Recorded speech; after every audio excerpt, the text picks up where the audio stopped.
this as soon as the jail gets on.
Judge, correction. I'm out of this world. It's April the 4th. I don't know where I got March the 4th from. I'm so sorry. The reset date. It's Okay, thank April. you. I forget this month is almost over with. Thank you, Ms. Lewis. Okay. And are we having a problem with the jail this afternoon? I don't know. I can call out and see what's going on. They have a lot Can of we things. have someone call and see when they anticipate joining the call? Okay. Thank you.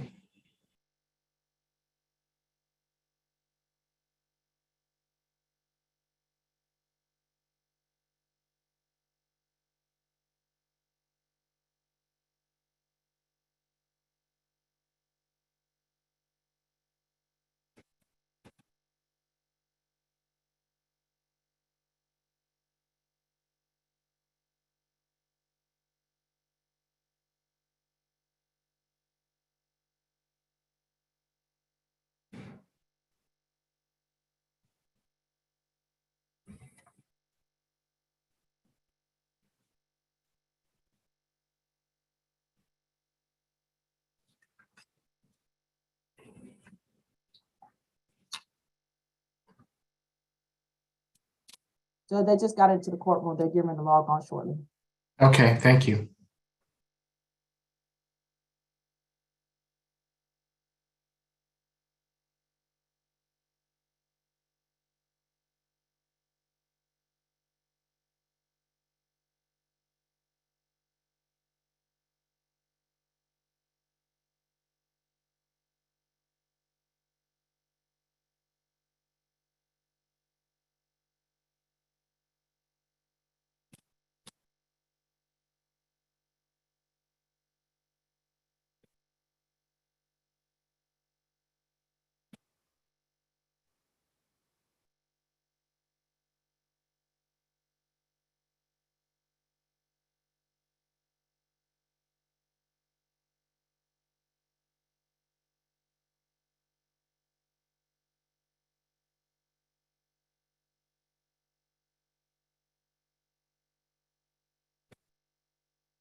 Courtroom 2 is on now, Judge.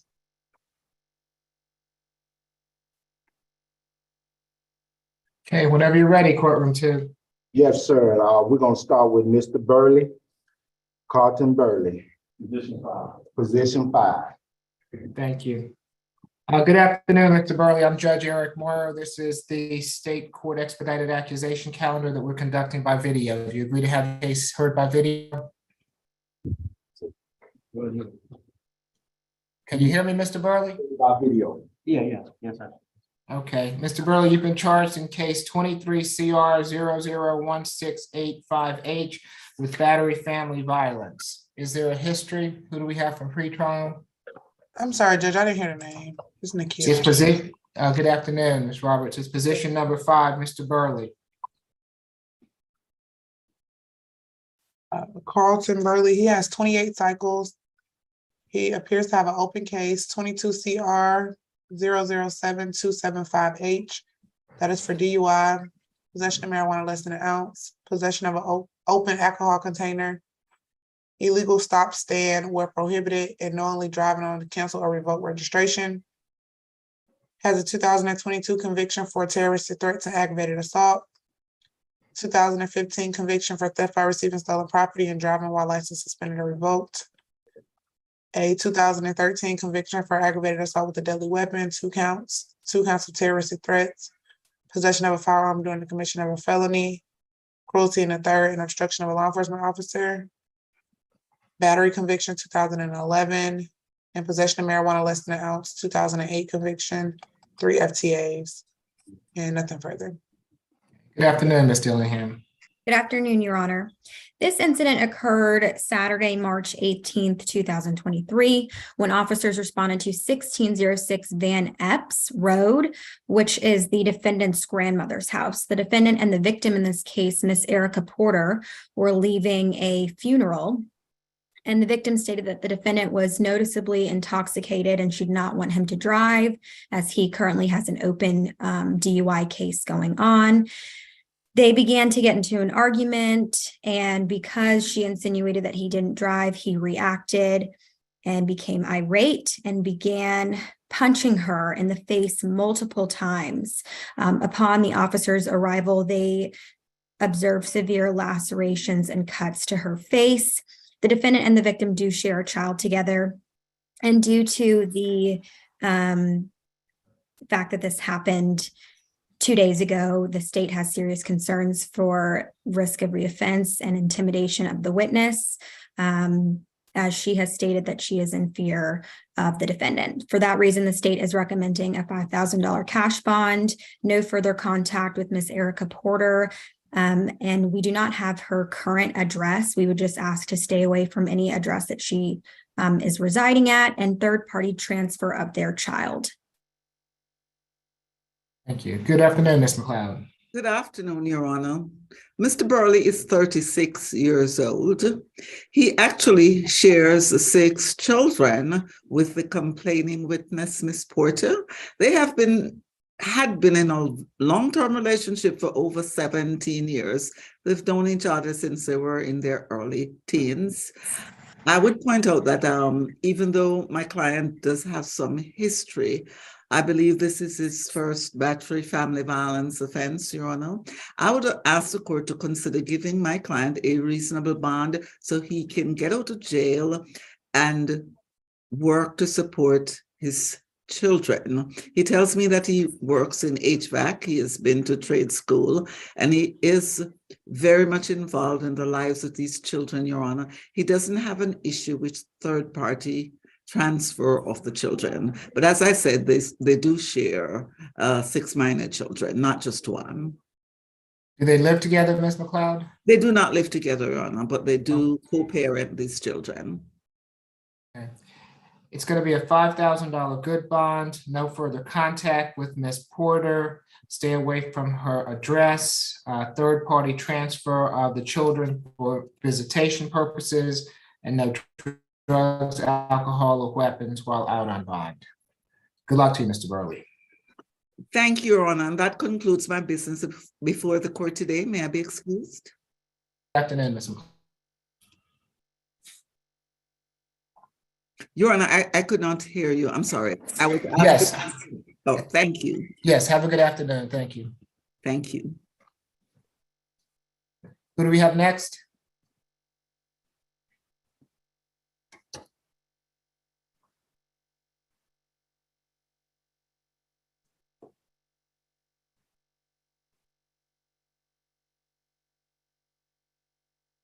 I'm sorry, Your Honor, it was on me. Position 2, Mr. Accord. Okay. Good afternoon, Mr. Court. I'm Judge Eric Morrow. This is the State Court Expedited Accusation Calendar that we're conducting by video. Do you agree to have your case heard by video? Yes, sir.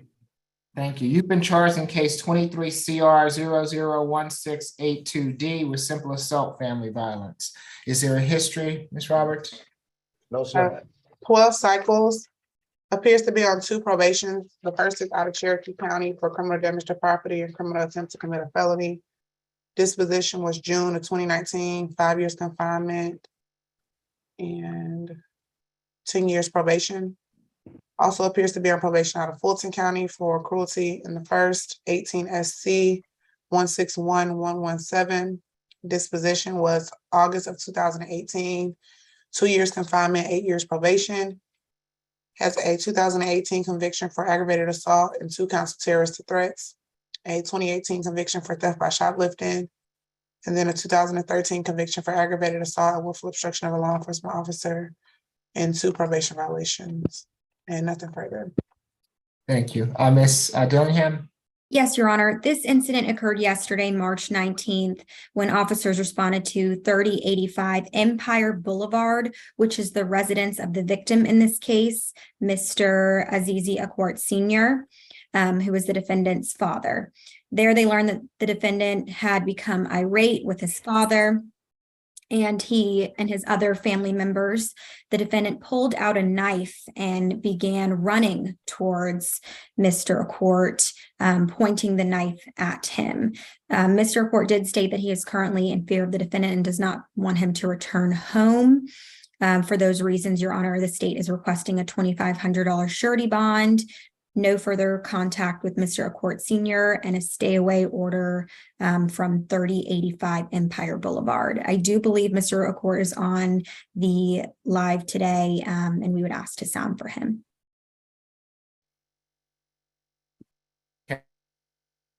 I believe I see him. Ms. Bronstein? Yes, Your Honor. Did you want to sound for Mr. Akwart first, or did you want me to speak first? Hello? I'm sorry, Ms. Bronstein. I went out for a moment. Oh, sorry. Would you like for me to hear from Mr. Akwart first, or would you like to speak? We can hear from him first. Mr. Akwart, if I see you there, good afternoon. If you would like to address the court, you don't have to, but if you would like to address the court, I'll need for you to unmute yourself and raise your right hand for me. Do you swear or affirm the testimony you're about to give before this court be the truth, the whole truth, and nothing but the truth? Good afternoon, Your Honor. Afternoon. What would you like to tell the court? I just want to make it very clear that he's no longer able to stay at the house. He's no longer welcome at the house. I hope that he gets assistance and help using the resources he has available. Okay. Thank you, sir. We appreciate it. Ms. Bronstein? Yes, Your Honor. Mr. Akwart Jr. is 27 years old. He is originally from Connecticut, but tells me that he's lived in the Atlanta area since he was 12 and that he moved here with his family. He tells me that there are some mental health issues that he suffers from, but that he is taking medication. If he cannot return home, we would ask for a low bond, or if we can find a placement or somewhere for him to go, that it then be converted to a signature bond if we could find somewhere suitable. Okay. Is he going to need to go back to that location to pick up any belongings? Does he have anything there, Mr. Akwart? Nothing Oh, sorry. Go ahead, sir. nothing of consequence that I'm aware of. But I understand that he needs to be escorted. He can definitely pick up anything he needs to proceed in his life. Okay. And Your Honor, if I could just take 1 second. Mr. Court Jr., you get a new address. I know that your parents' address is currently what the court has. You're going to need to update that with the clerk's office in my office, okay? Okay. Your Honor, can I ask one question? I just want to know. Mr. Court, you have a right to remain silent. Anything you say can be used against you. I'm sure that Ms. Bronstein would advise you to speak with her after court is over today, if you do have any questions, okay? I had a question for you, but that's fine. Okay. Let's see, it's gonna be a $2,500 good bond, no further contact with Mr. Court Senior. Stay away from the Empire Boulevard address. He can go back to that address on one occasion with law enforcement to retrieve any belongings that he might have there. No drugs, alcohol, or weapons while out on bond. I also would like for him, Ms. Bronstein, to have a social worker. And if he is not out of custody by the SAP calendar on April 4th, if she or he can report to the court at that time regarding bond. Okay. All right, good luck to you, sir. Thank you. And you also, Mr. Court Senior. Thank you for being here. Position 3, Mr. Bland. Sit down. Good afternoon, Mr. Bland. I'm Judge Eric Mora. This is the State Court Expedited Accusation Calendar that we're conducting by video. Do you agree to have your case heard by video? Yes. Thank you. You've been charged in case 23 CR 001684F with battery. Is there a history, Ms. Roberts? 14 cycles. Appears to have 2 open cases, 21 CP 198845. That is for possession of marijuana with intent to distribute. And then the second open case appears to be out of Clayton County for trafficking in cocaine, illegal drugs, marijuana, or meth.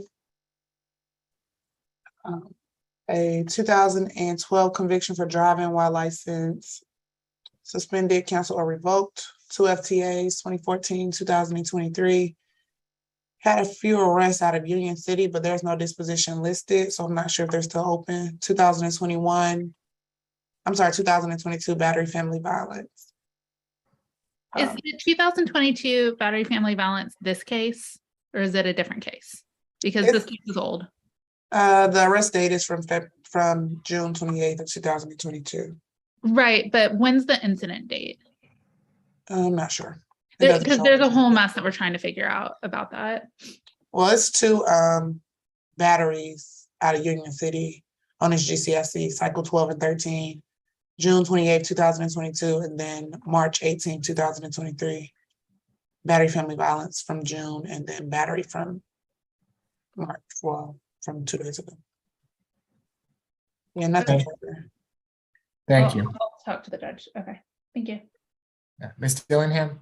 Yes, Your Honor. This incident occurred May 25th of 2022 when officers responded to 9882 Vista Circle, which is the residence of the victim, in this case, Miss Bria Green. There they learned that Miss Green and the defendant were in a verbal argument, which had escalated to the defendant getting physical with her. Miss Green advised that the defendant had pushed her to the ground and held her down by her arms, and officers observed scratches upon arrival. The 2 currently do not live together, and they were in a relationship at that time, but for the reasons stated, the state is requesting a $3,000 surety bond, no further contact with Miss Bria Green, and a stay away from her address, 9882 Vista Circle. I do believe she is on the Zoom, and we would ask to sound for her when Your Honor is ready. If Ms. Green is on with us this afternoon, now is your opportunity to address the court if you choose to. You do not have to, but if you choose to, I'll need for you to unmute yourself, activate your camera, and I'll have to swear you in. Okay, and I believe this is Ms. Green on the iPhone. Ms. Bronstein, would you like to hear from Ms. Green first? No. You like to go first? Yes, Your Honor. Okay, I'll be with you in a moment, Ms. Green, if you'll hold on for me. Yes, Ms. Bronstein. Thank you, Your Honor. I believe pretrial is mistaken. There is not a new case from March 18th. This is the arrest from March 18th. As the state said, this is from May 2022. And I believe that the arrest from Union City is this case. That's why I asked for the incident date, because it looks like actually the incident date that's showing up, I thought it was 5/22/22 in Odyssey, but the calendar says 5/25/2022. But I spoke to his bonds person for Kegel bonding, and he told me that he had already bonded him out on this in Union City in June. And he sent me the bond paperwork. It just has the arrest date, not the incident date. So that's why I was trying to clarify, because there's not a new arrest. It sounds like he's already been arrested for this in Union City.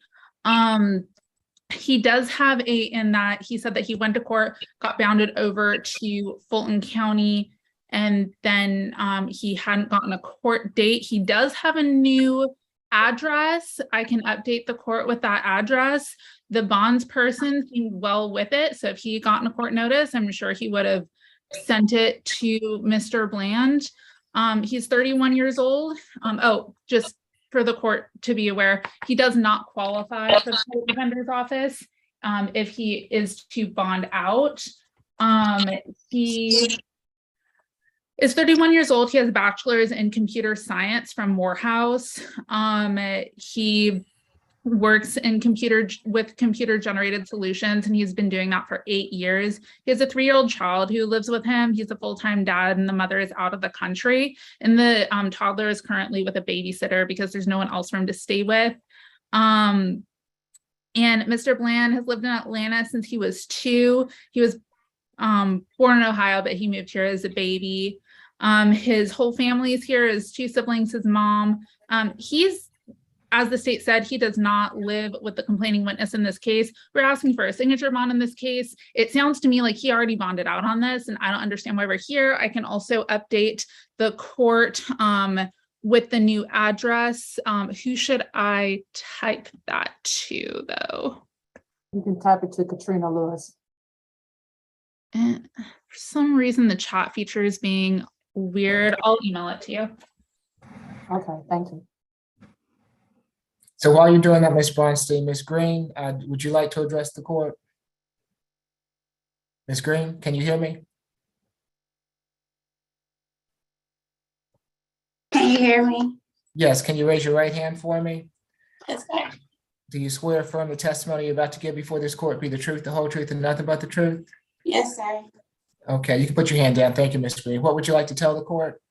I would just like to say that incident that we had, it was just us just getting into it. It wasn't nothing too serious. We have been on good terms, and he is a good person. We haven't got into it or into an argument or altercation since that incident that happened last year. So I just wanted to, inform you with that information. Thank you. You're not afraid of him? No, sir. And there have been no other incidents since this time? No, sir. All right. Thank you, Ms. Green. We appreciate it. Anything further from counsel? No, Your Honor. All right, a $3,000 signature bond through the jail, no further violent contact with Ms. Green, and no call of weapons while out on bond. Good luck to you, Mr. Bland. You also, Ms. Green.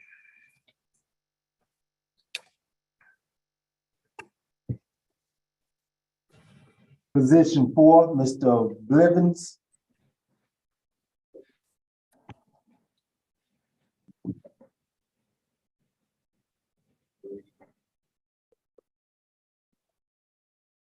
Good afternoon, Mr. Blevins. I'm Judge Eric Morrow. This is the State Court Expedited Accusation Count that we're conducting by video. Do you agree to have your case heard by video?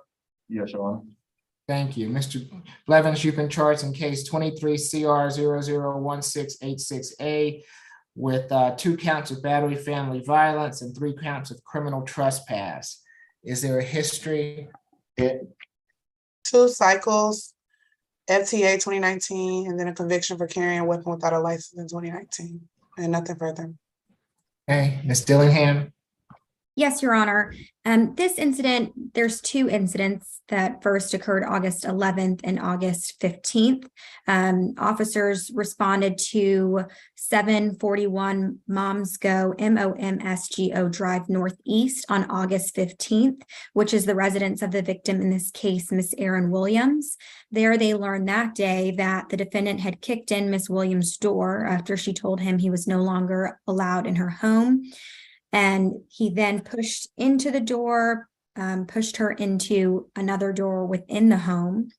And as she was trying to call 911 for help, he grabbed her and threw her into a mirror in her home, causing the mirror to break, causing glass to go all over the floor. Miss Williams sustained serious injuries from this incident, including lacerations and punctures from the mirror glass on her arms. The defendant that same day had also threw a punch through the TV, causing the TV to break. Upon speaking with Miss Williams, they had learned a few days prior on August 11th that the defendant had also showed up unannounced to her home and hit her in the face, causing scratches to her face. The state does have serious concerns for risk of reoffense, as these are pretty severe allegations and severe charges, and she's sustained some very serious injuries as a result of this. She has disclosed that she is in fear of him, and for her safety, she does not want to see him or have any sort of contact. For those reasons, Your Honor, the state's recommending $11,000 surety bond. That's $2,500 on the battery family violence charges and $2,000 for the criminal trespass charges, as well as a no further contact with Miss Erin Williams and a stay away from the 741 Momsgo Drive Northeast.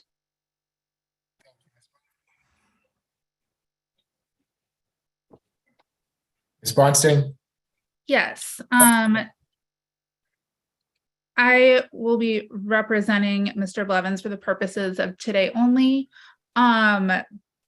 He is 24 years old. And actually, I apologize, Judge. I do want to point out what the state did say. This occurred 7 months ago, and I did not hear the state say anything about any conduct since then, any contact between the parties since then, any threats, anything in the past 7 months that would cause additional fear. He has not been under a court order not to go back to that address, not to see her, anything like that. And it sounds like there have been 0 instances in more than half a year. He, as the state mentioned, he no longer lives with the complaining witness in this case. And from the sounds from pretrial, that his only prior history is conduct that is now legal in Georgia. So do you want the court to look at that? As I stated, he's 24 years old. He is from the West Atlanta area, and he lives here with his family. He, like I said, he no longer lives with the complaining witness. He did move. He got through the 11th grade in school, and he works as a chef, and he's been doing that for the past 2.5 years. He is denying the charges. The TV that was mentioned, he said belonged to him. So certainly there are things that need to be looked at in this case. We are asking that the court consider a signature bond in this case, especially because of the fact, like I said, it's been 7 months and the state has not pointed to any issues since this instance. So he would have no problem following any court orders to stay away. Okay, for each of the battery charges, it's going to be a $2,000 signature bond through the jail. For each of the criminal trespass charges, it's going to be a $1,000 signature bond through the jail. That makes for a total of a $7,000 signature bond through the jail. No further contact with Ms. Williams. Stay away from address, and no drugs, alcohol, or weapons while out on bond. Good luck to you, Mr. Blevins. Position 9, Mr. Edwards.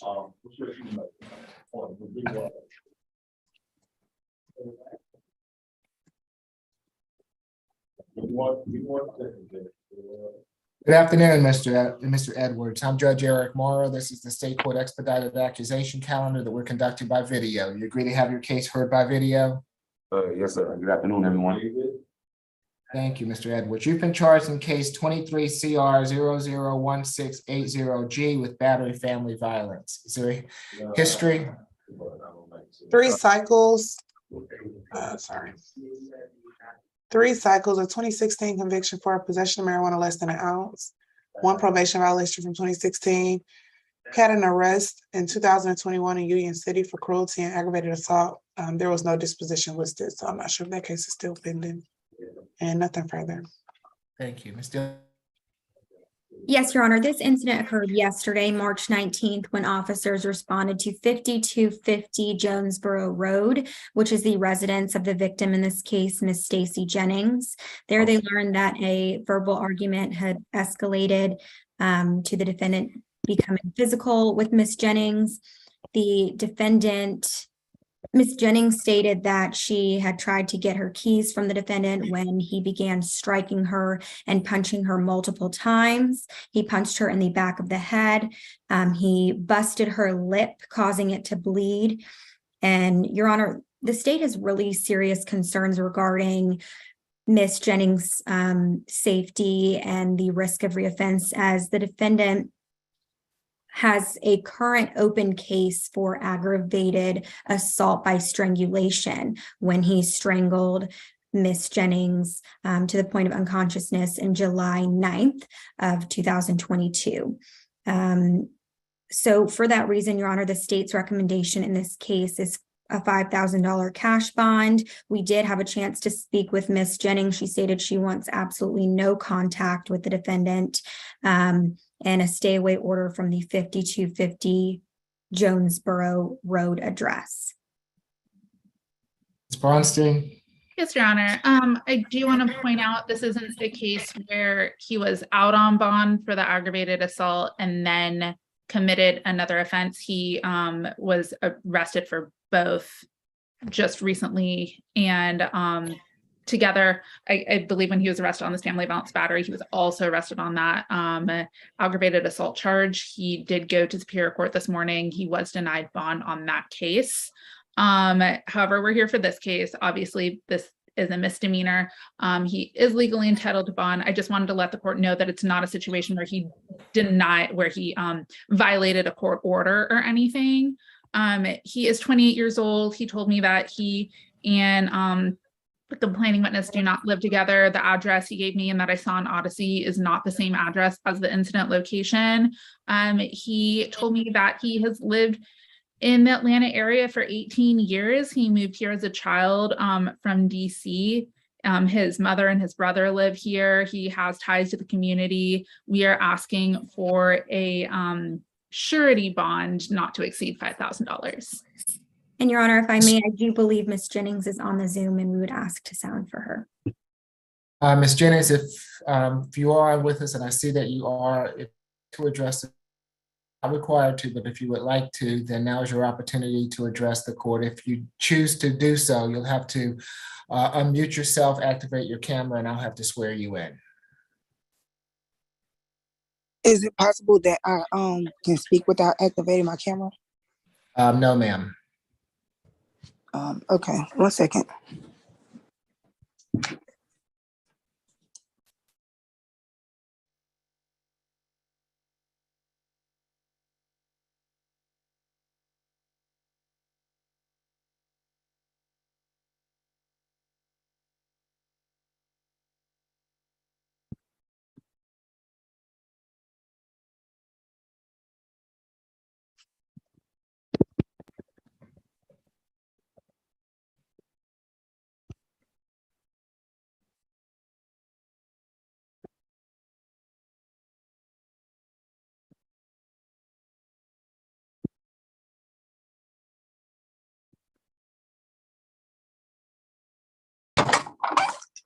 If you raise your right hand for me. Do you swear affirm the testimony you're about to give before this court be the truth, the whole truth, and nothing but the truth? Yes, I do. Okay, you can put your hand down, ma'am. What would you like to tell the court? Okay, first things first, in the previous case where it was the strangulation, I wasn't unconscious. I was not strangled unconscious. I felt like I was gonna lose my life, but I didn't go unconscious. That's one. Um, I called because it was another incident yesterday where he did the same exact thing, but it was worse. Like he started punching me. So I called the police. So now that we're here, it's like I don't feel like he was remorseful for the first time that he put his hands on me or assaulted me.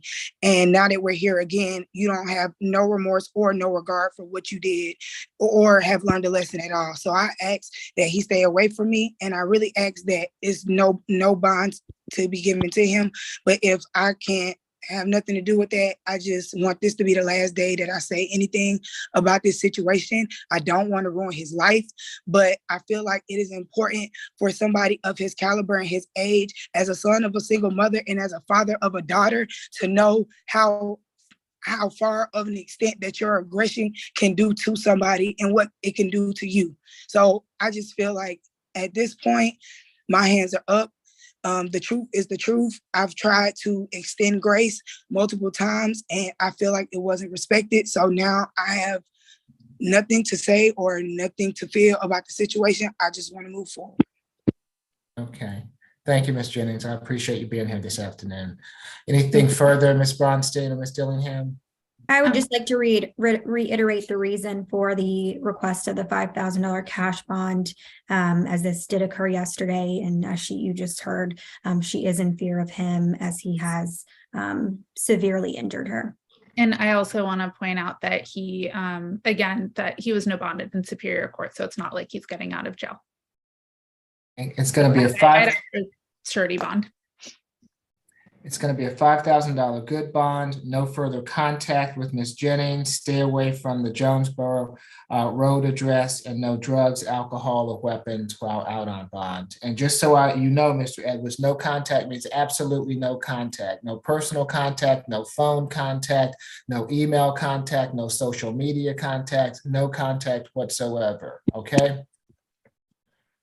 Judge, you said 5,000 good bond? That's correct. All right. What was Okay. your stay away address again, please? I've got 5250 Jonesboro Road. That's wrong. That's For the my fault. address, that's his address. The 5250 Highway 138 address is his address. I don't have to go to that address, but as far as the 12612 Simmons Road address, that's my address. That's the address that he needs to stay away from. Okay, so tell me, hold on. So tell me again, Ms. Jennings, what's the address where you are? The address where I am is 12612 Simmons Road, Hampton, Georgia. Okay, he's to stay away from that address. And given that apparently the Jonesboro Road address is his address, I won't order that he stay away from that address. Okay, that's fine. All right, thank you, Ms. Jennings. No problem. Right. Good luck to you, Mr. Edwards. You also, Ms. Jennings. Who do we have next? Ms. Bronstein, your client has his hand up. I will advise you, Mr. Edwards, that you have a right to remain silent. Anything you say can be used against you. I've already made my bond order, and quite often people think that something's going to help them, but given that we have solicitors here that, and it's being recorded, that you utilize your right to remain silent. I would imagine that Ms. Bronstein would tell you the same thing. Is that right, Ms. Bronstein? Yes, Your Honor. Mr. Edwards, if you have any questions, you can call Mr. Cho. I'm sure he'll be able to explain in more detail about that felony case. Okay.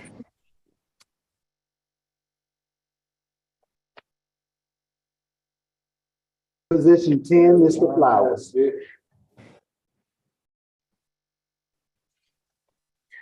Good afternoon, Mr. Flowers. I'm Judge Eric Morrow. This is the State Court Expedited Accusation calendar that we're conducting by video. Do you agree to have your case heard by video? Yes, sir.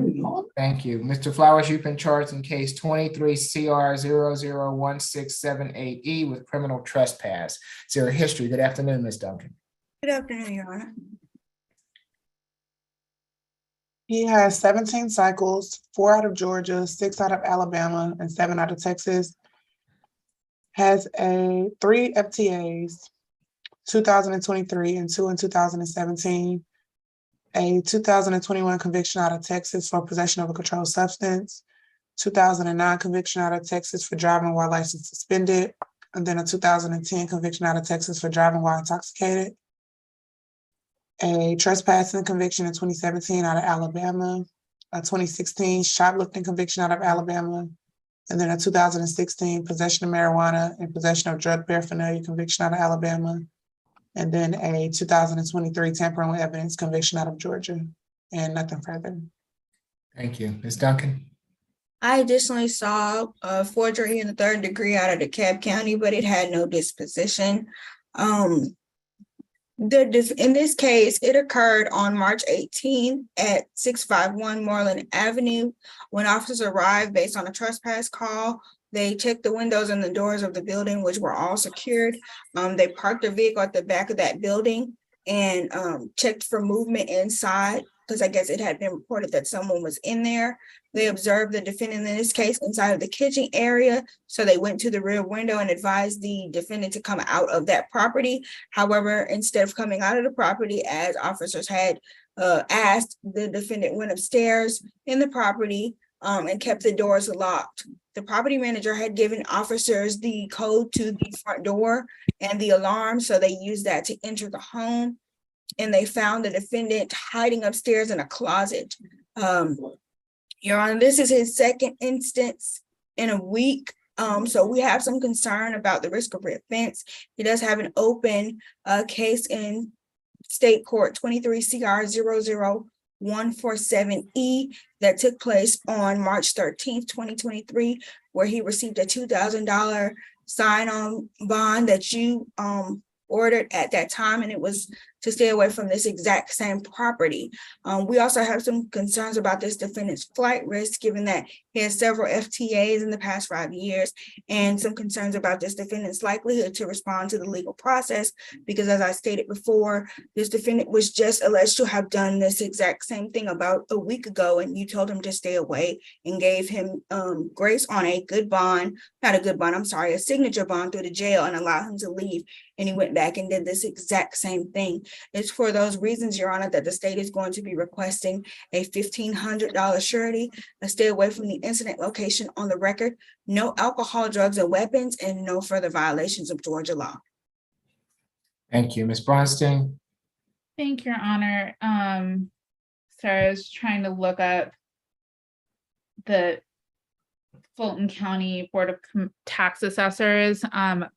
I spoke with Mr. Flowers. He told me that he owns the home, so I was trying to check with the tax commission to see whose name is listed on there.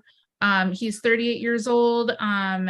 He told me that the house in question was in the family, and that he bought it from someone in the family 8 years ago, that he left to visit family when there was a death in the family out of state, but that he kept paying on the house, and that someone tried to take the house in the meantime, but that he kept paying on it, so that it was still his. He did say that the officer had a key, like the state said. He didn't understand why. He's asking for a signature bond again to figure out what's going on. Like I said, I haven't been able to pull up the tax assessor here. And if I may, the warrant alleges that this property belongs to DG Mortgage LLC. And they're alleging that he's not the owner of their property and should not have been there. So further, Ms. Bronstein? No, Your Honor. Okay, he's gonna have to figure that out. If I ordered that he not go back to the property before, then he shouldn't have gone back to the property. He should have tried to figure that out in a different way. He's in direct violation of the previous bond order. So this time I cannot give him a signature bond. It's going to be a $1,500 good bond. Stay away from the incident location. No drugs, alcohol, or weapons while out on bond. If you go back again, Mr. Flowers, and they arrest you, you'll be right back where you are. So I suggest that you try to figure out the situation without going to the property. Good luck to you, sir. Thank you, Judge. How much was that, Judge? It's a $1,500 good bond. Oh. All right, position 11, Ms. Hamilton.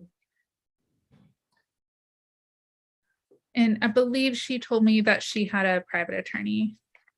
Good afternoon, everybody. David Shepard for Ms. Tamisha Hamilton. I hope everybody can hear me. Yes, yeah. Good afternoon, sir. Good afternoon, Your Honor. Good afternoon, Ms. Hamilton. I'm Judge Eric Morrow. This is the state court expedited accusation calendar that we're conducting by video. Do you agree to have your case heard by video? Yes, sir. Thank you. Ms. Hamilton, you've been charged in case 23 CR 001691J with battery family violence. Is there a history? Ms. Roberts? I am showing 2 cycles, this current arrest and 1 prior from May 16th of 2021. That's also for battery family violence and cruelty in the third. That is an open case out of Fulton County, 21 CP 002392J. That is a pretrial bond. It's a $10,000 bond, and we're surrendering that bond and nothing further. All right, Ms. Duncan? Yes, Your Honor. I just want to make one correction. That's 21 CR 00239. I'm sorry, 2392J. That is a battery family violence case that's open. In that case, we were going to be requesting that pretrial come off that bond, as they've stated they will be. This defendant was under a no further violent contact order, and it was set by Judge Williams on May 17th, 2021. In this case, that case is currently set for jury trial next week on March the 27th. And now this defendant is back before the court with an incidents of violence with the same victim. Today's incident occurred on March the 4th, 2023 at 5474 Oakley Industrial Boulevard in Fairburn. The victim in this case is Kimali Burrell. We have it as Kimali, last name Burrell, Burrell. In this particular one for today, it alleges that the parties lived together, and in the previous warrants, it indicated that the victim was the defendant's child's father and or husband. But for today's purposes, it's alleged that the defendant struck this victim in the face, leaving visible markings such as lacerations and scratches to his face before fleeing the scene with her children. We have some concern about the risk of reoffense. As we stated before, this defendant's other prior arrest is for battery family violence against this same victim, and this defendant was ordered to have no further violent contact. And as we see now, this is a contact of a violent nature with this defendant. So we do have specific concerns about the safety of this particular victim. We also have concerns about intimidation of this particular witness, given the relationship of the parties. We attempted to make contact with the victim in this case. However, we were not able to, but I do see that the victim is on the line, and we would ask that the court sound for the victim when appropriate. But given that this defendant does have an open battery family violence case set for jury trial next week against this same victim for a violent attack, the state is going to be asking for a $7,500 cash only bond, no further contact with this victim, a third party child transfer, a stay away from the incident location as stated on the record, 1-day anger awareness, no alcohol, drugs, and weapons, and no further violations of Georgia law. And we would like the court to sound for the victim. I see that he's here, so in turn, I will allow him to speak if he would like to. Mr. Schnipper? Yes, thank you, Your Honor. The state is correct. There is an open case with Judge Besson. We have been in communication with Judge Besson's chambers. It is not on jury trial for this Monday.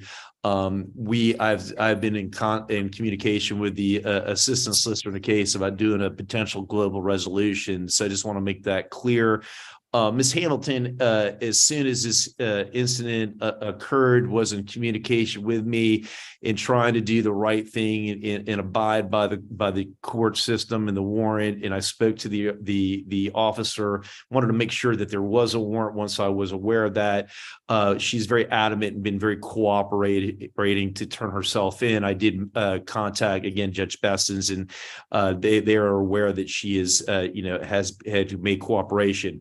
The state is correct that Mr. Kimali Burrell is on the line. He is the father of the biological children share with Ms. Tamisha Hamilton, my client.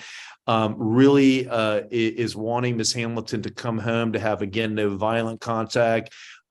Let it be known, Your Honor, that, but for these incidents, she does not have any criminal history whatsoever. She's 40 years old. She's not a flight risk, lives in Fairburn. They do share 4 children together from ages 7 to 12 who desperately need their mother there. And it's really respectfully unreasonable to have any sort of determination about child care and a supervisor. We all know that she is presumed innocent and she has a presumption of innocence on both her cases. She has a full-time job at UPS. She's been there for 4 years. Very important for her family, to provide. Her job is still there for her, in respect. And we will hear from Mr. Burrell in a second. And again, she's lived here for over a decade, so she's not a flight risk. Mr. Burrell, I want to say he's from Jamaica. He's in the understanding that he, calling law enforcement to just help out. He is told me over and over, he never wanted Miss Hamilton to be arrested in the first place. And obviously law enforcement came and they did make a determination. But I'd like to just have Mr. Burrell come on. I think that the states did say he's on. I do see him on there. If I could have Mr. Burrell come on and just ask him a couple questions. Mr. Burrell, if you can unmute yourself for the court.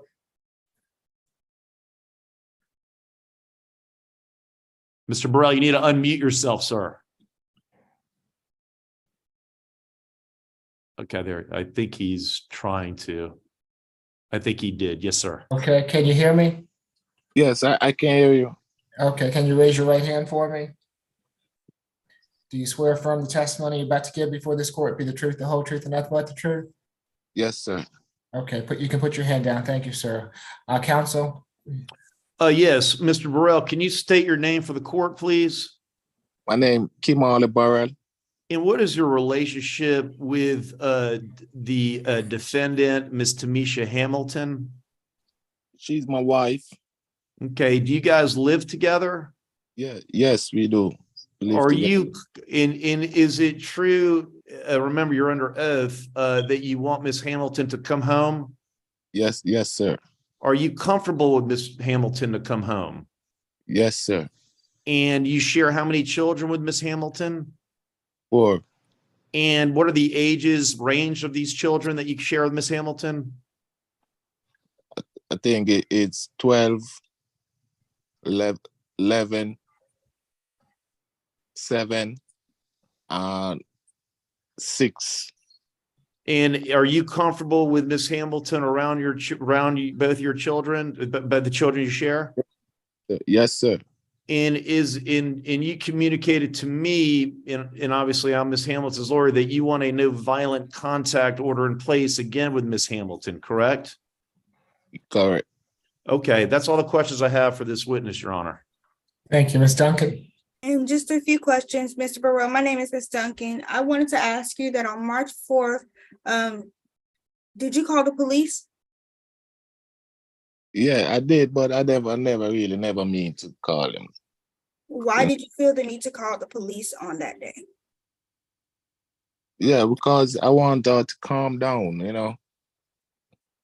I want her to really calm down, and I can't calm her down, and and if I leave out, she's gonna start it up back again, and I don't want that. So you wanted Miss Hamilton to calm down on that day, so you called the police, correct? Yes. On that day, were you two in a physical altercation? I mean, not really. We was arguing till it turned out into a little fight. Did she strike you, leaving visible injuries on your face? No, it's just a scratch. It's just a scratch. She might be trying to pushing me off and just scratch me and stuff. So she did scratch you on that day? Yeah. Nothing further from the state, Your Honor. Our argument remains as stated. Anything further for Mr. Burrell? Yes, Mr. Burrell, you just answered that. Just so I'm understanding, that you stated to the court that there was not a physical altercation, correct? Yes, correct. Thank you. Thank you for your time, Mr. Burrell. Okay, if nothing further, it's going to be a $3,000 good bond, no further violent contact with Mr. Burrell, no drugs, alcohol, or weapons while out on bond. All right. Yes. Good luck to you, Ms. Hamilton. Thank you, Judge. Appreciate your time. You're welcome. Have a good afternoon. Good luck to you, Mr. Burrell. Thank you. Hey. Hold on, Judge. Go ahead. Yes. Position 12, Mr. Jackson.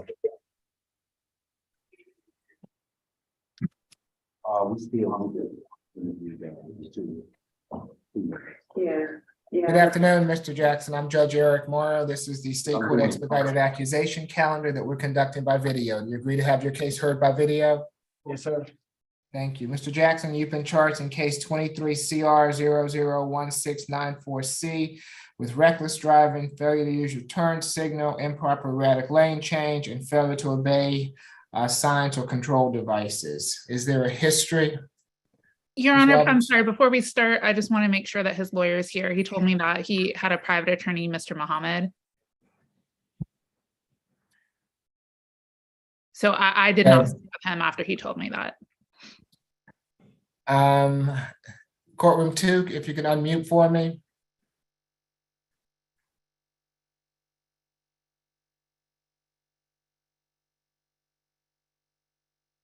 Courtroom 2.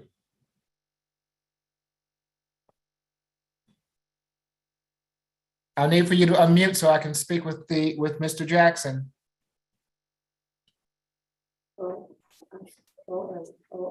Okay, Mr. Jackson, do you have a private attorney representing you in this matter? Yes, sir, but I think he didn't call. Have you contacted him in regards to the case? I talked to him last night, but not today. Okay, and he knew that you had a court date today? Yes, sir.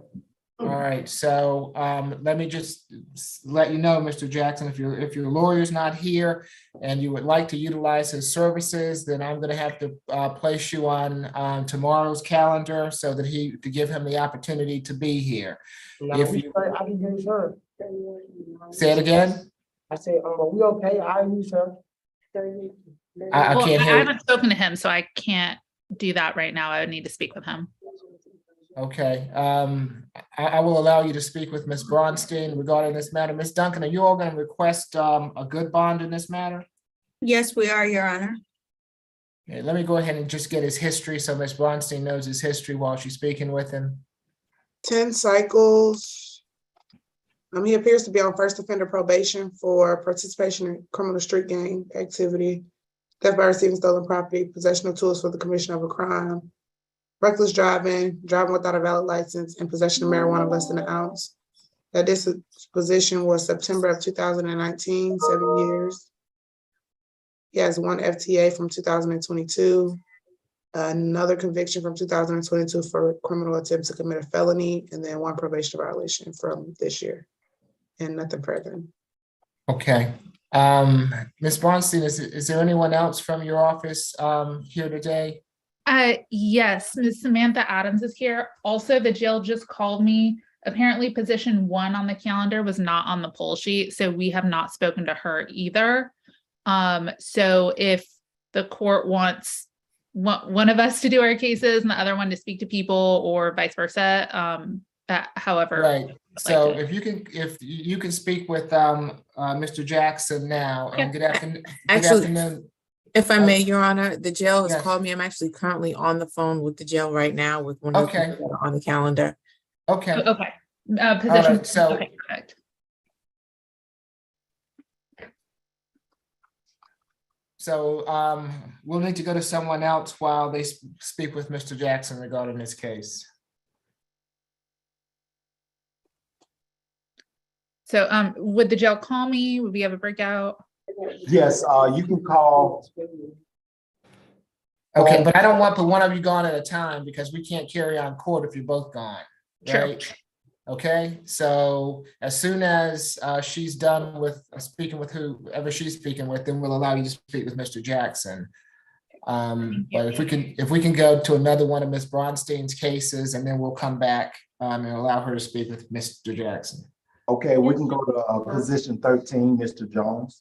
And Your Honor, this is Officer Milton. Yes. I would like for Ms. Adams to call 404-86-581-22 as soon as she's finished talking to Deputy, would you mind placing that phone number in the chat for me, please? I'll call you.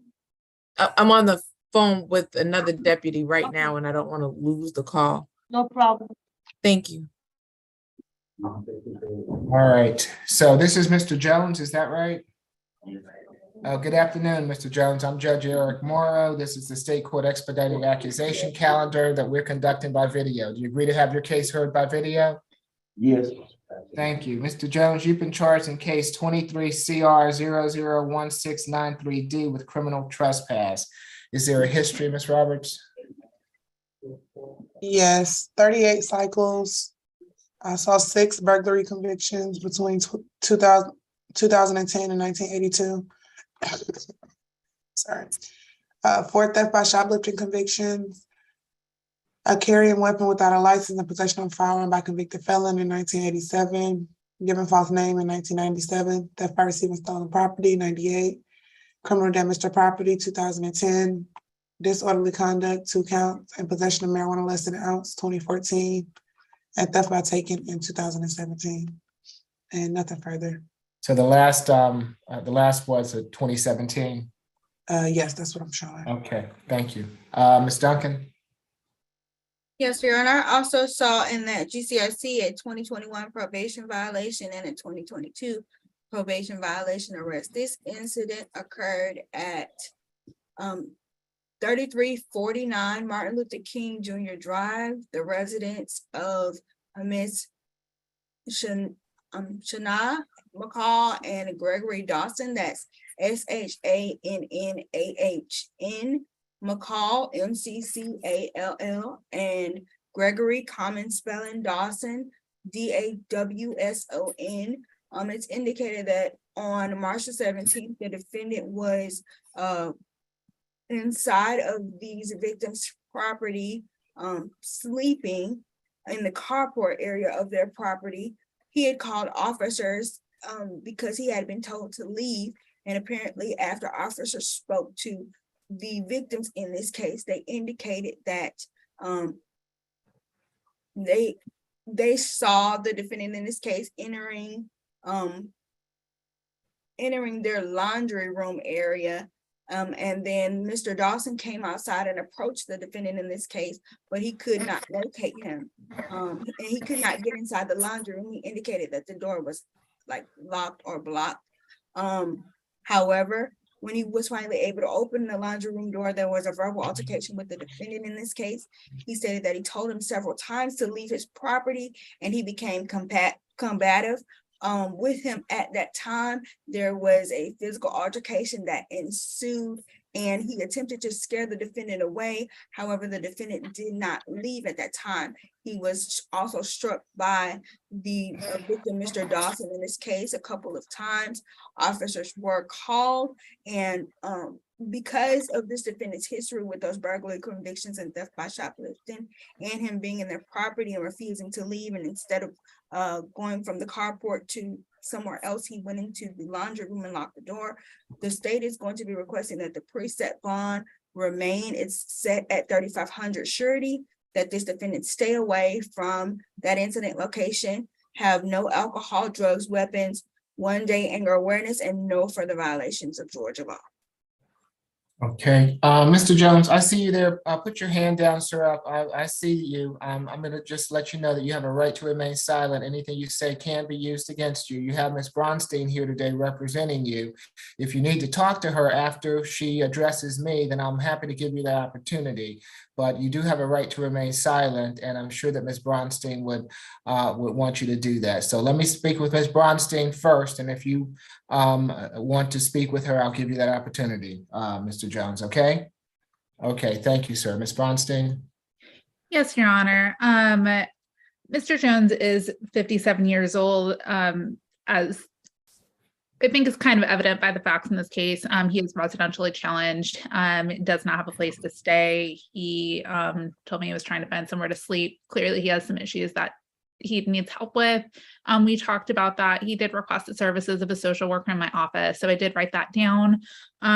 He is from Atlanta. He's born and raised. He has family in the area. However, he does have no money for bond. If the court is inclined to keep a surety bond in place, we would ask that if we could find somewhere for him to go, if that could be reassessed.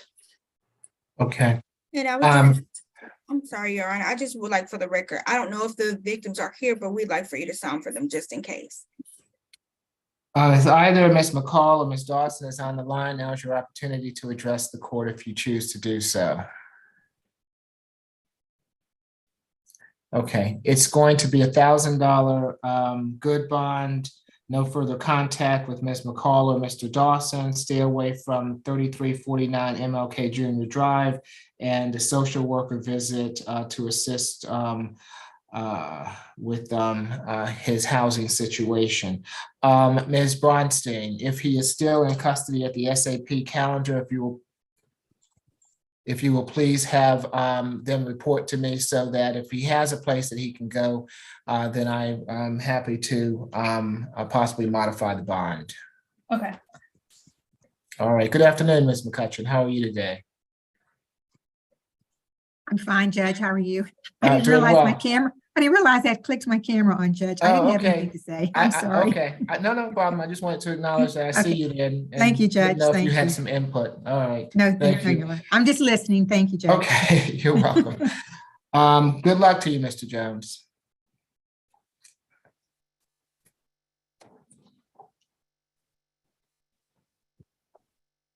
Position 15, Mr. Martin.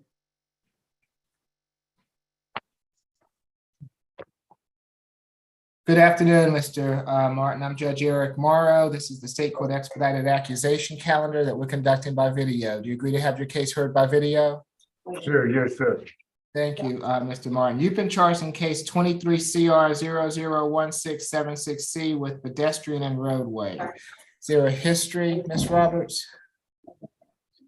Yes, I'm showing 79 cycles, showing 4 FTAs between 2003 and 2015, a 2018 conviction for sale of heroin, 2016 conviction for possession of cocaine, 2014 conviction for theft by shoplifting, 2011 conviction for act assault and terroristic threats, 2012 terroristic threats, possession of tools for the commission of a crime, 2010 criminal trespass, 2009 terroristic threats, 2006 ag assault, disorderly conduct, 2006, another 2006 and 2005. And I did not go further than that, Judge. Okay, Ms. Duncan. Yes, Your Honor, I did see what I believe to be an open aggravated assault from a 4 on his record as well. In this case, the defendant was standing in the middle of 2 lanes on Georgia 400 southbound near the exit ramp on Holcomb Bridge Road. When the officers responded, they were immediately able to identify the defendant from previous incidents of standing in that particular area. And they indicated that they had previously told him not to stand in that area and solicit anyone. However, the defendant continued to do so. Officers indicated that he received city ordinance violations for those particular actions, and that his latest citation was in January of 2023. Officers indicated that he still refuses to comply and proceeds to stand in that area and solicit motorists and people in that area. Given that this defendant continues to offend in that area in that way, we do have some concern about the risk of reoffense, as well as a possible flight risk given his history. We were going to be requesting, since this defendant is currently being held without bond, $1,000 surety and a stay away from that area on Georgia 400 southbound, no alcohol, drugs, and weapons, and no further violations of Georgia law. He's been held on no bond for what charge? I am not sure, Your Honor. It just indicated on This charge. This Say it charge. again? It's this charge. Is it not this charge? I don't think it may not be this charge. However, they decided to hold him. It may be that open 04. I'm not sure. No, there's No, not. he's only in jail for this, It's for this this case. congestion roadway. It's discharge. Okay, so it is discharge. I just saw that the bond indicated that he was being held without bond. So And where was he in the roadway? Georgia 400 southbound on the exit ramp in the middle of the lanes. Okay, thank you. Ms. Bonstein? Your Honor, I understand that he has a significant and lengthy criminal history. However, this is a pedestrian in the roadway case.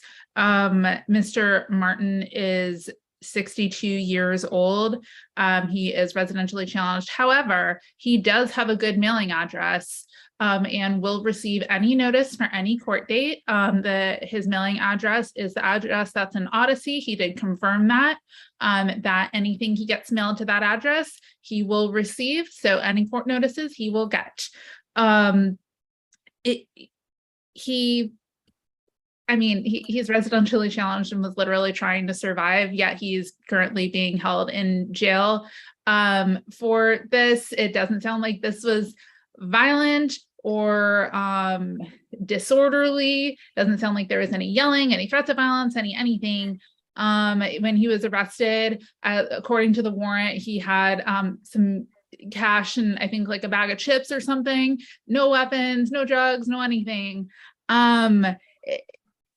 He has lived in Atlanta since he was 10 years old. That's over 5 decades of living in Atlanta. He cannot make any bond. A $1,000 bond is just like leaving him in no bond status for this case.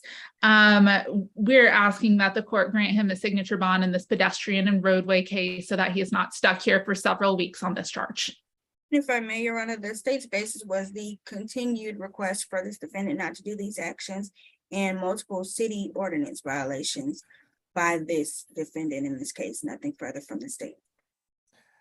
So it's going to be $1,000 signature bond through the jail, stay away from the Georgia 400 southbound ramps, and no drugs, alcohol, or weapons while out on bond. And Mr. Martin, I'm going to let you out, but if you go back to where you were, they're just going to pick you up again, and you're going to be right back in front of me again. I don't want to see that happen to you, sir. So, so don't go back to the Georgia 400. I got you. I hear you. Okay, all right. Same age, I understand what you're saying. Okay, thank you, Mr. Martin. Good luck to you, sir. All right.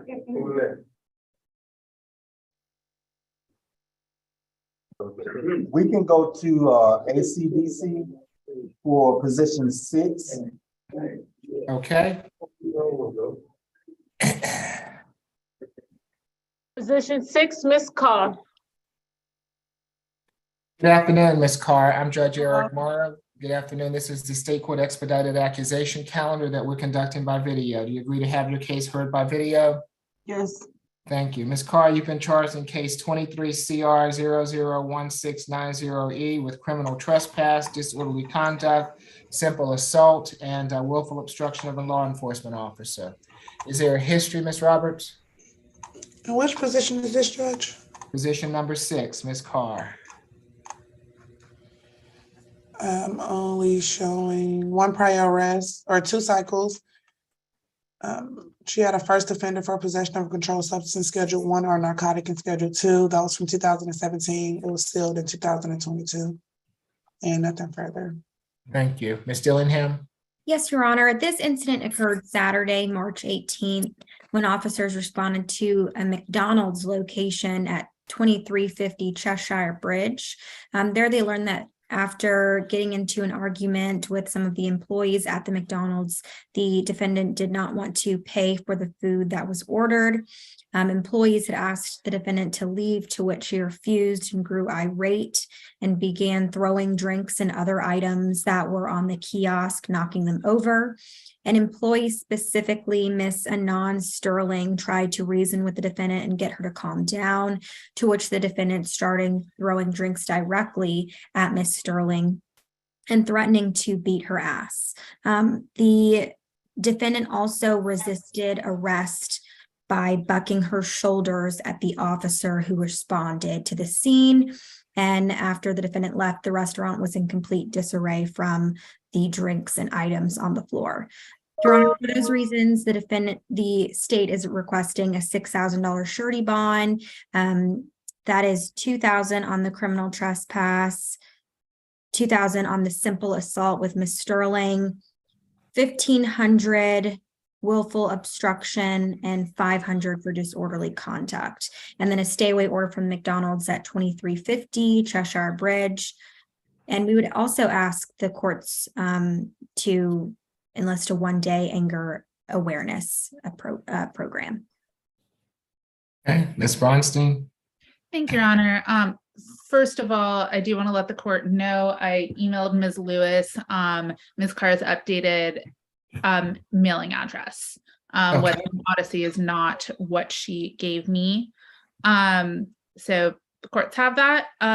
It sounds like from pretrial that she successfully completed first offender, so she has no convictions on her record at this point. She is 32 years old, born and raised in Atlanta, and her whole family is here.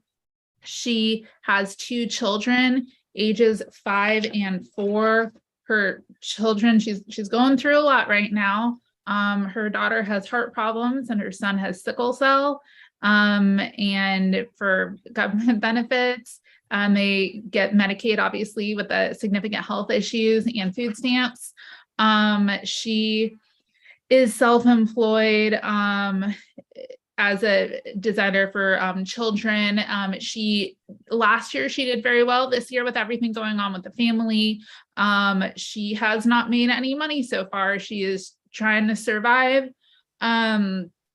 What she told me about what happened is not what the state said happened. Clearly, we're not here to litigate the facts today. Obviously, if there are cameras, witnesses, the state court will figure all that out. However, what we're saying today is that that's not what happened. She, with everything she has going on with the kids, she really can't afford any bond due to her lack of criminal history and the fact that this does seem very out of the ordinary. And obviously we are contesting it. We are asking that the court grant a signature bond in this case, maybe through pretrial, so that the anger awareness classes are free. We wouldn't object to any of that.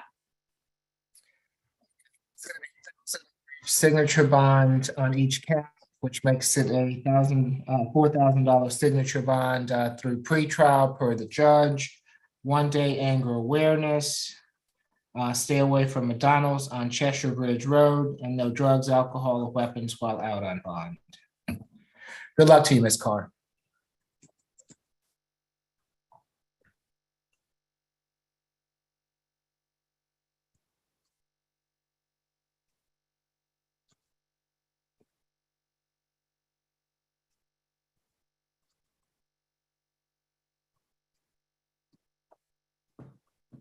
If you're on mute. Okay. How you doing? Position 7, Ms. Chisholm. Good afternoon, this is position 7, Ms. Chisholm. Good afternoon, Ms. Chisholm. I'm Judge Eric Morrow. This is the state court expedited accusation calendar that we're conducting by video. Do you agree to have your case heard by video? Yes, sir. Thank you. You've been charged in case 23 CR 0016888 with criminal trespass. Is there a history, Ms. Roberts? I'm showing 7 cycles, 1 out of Georgia, 6 out of Tennessee. A 2013 conviction out of Tennessee for possession of 28 grams or less of marijuana. 2008 conviction out of Tennessee for petty larceny, and then a 2004 criminal domestic violence conviction out of Tennessee, and nothing further. Yes, Ms. Bronstein. I'm sorry, Ms. Dillingham. Yes, Your Honor. This incident occurred Saturday, March 18th, when officers responded to the Circle K Food Mart located at 111 Boulevard Northeast. There, they learned that the defendant was asked to leave the Circle K and refused to do so after previously being issued a trespass warning from the owner of the Circle K Food Mart at that same location. For that reason, Your Honor, the state is going to recommend a $4,000 signature bond and a stay away order from the Circle K. Any objections to any of that, Ms. Bonstein? No, Your Honor. All right, $4,000 signature bond through the jail and stay away from the Circle K. No drugs, alcoholic weapons while out on bond. Yes, Ms. Bonstein. Sorry, Ms. Chisholm, even if you're trying to get food for your baby, just you cannot go to that address or ask anyone to get food from that address. I will not. I just want to get out of here. All right, good luck. Because I'm Good getting luck out to back. you. If you don't have anything holding you, you'll be getting released as soon as the jail can process you out, okay? All right, thank you. You're welcome. Thank you. Position 8, Ms. What position is that? 8. Is that your case, Ms. Bonstein? Yes. Okay, good afternoon, Ms. Clark. I'm Judge Eric Morrow. This is the State Court Expedited Accusation Calendar that we're conducting by video. Do you agree to have your case heard by video? Yes, sir. Thank you. You've been charged in case 23 CR 001692J with disorderly conduct, 2 counts, and simple battery. Is there a history, Ms. Roberts? I'm showing 4 cycles. 2010 conviction for disorderly conduct and willful obstruction of a law enforcement officer. And then 2 2012 convictions for driving without a valid license. And nothing further. Okay, Ms. Dillingham? Yes, Your Honor. This incident occurred Saturday, March 18th, when officers responded to 2100 Southwood Boulevard, which is the residence of the victim, in this case, Jasmine Ivory. We were informed that the 2 were roommates at that location. There they learned that a verbal argument had escalated when the defendant began throwing items in the home, causing the home to be in disarray. The defendant was erratic and the victim was scared for her safety, which is why she called 911.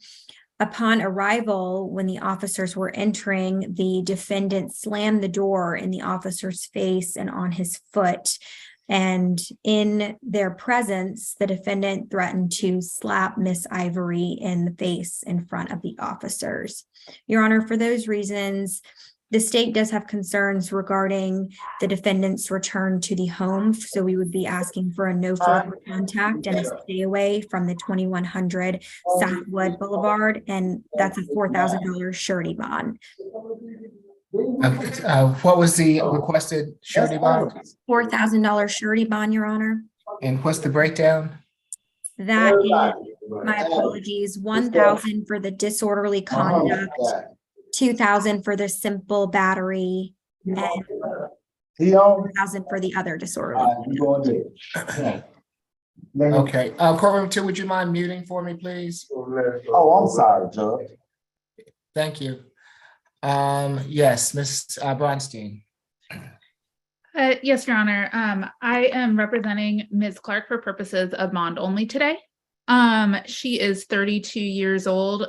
She is from Georgia and has lived in the Atlanta area for 8 years. She lives with her 14-year-old daughter. She told me that she and the complaining witness do not live together. However, currently her daughter is staying with Ms. Ivory. So even if there is a no contact or anything, she will still need to get her daughter because obviously her daughter is a minor. She can't be staying by herself right now. She went through the 11th grade. She is a cook. She works as a cook and has done that her whole life. In this situation, it's my understanding that they are not roommates, that this was a cheating situation and emotions might have gotten out of hand. And she does not qualify, but it's one of those cases where it's not by a lot. She truly does not have much money. She was booked in on the 18th and her job has a 3-day no call, no show policy. So she's very concerned about getting fired and losing her livelihood. And we are asking that the court grant a signature bond in this case with whatever conditions the court deems appropriate. Like I said, they do not live together. She would just need to get her daughter. Okay, and her daughter's at that Southwood Boulevard address? She said that the daughter is currently staying with Ms. Ivory. Okay, well, that's the stay away Yes, address. that's the Southwood Boulevard, Your Honor. We would just ask for third-party transfer for picking up her child.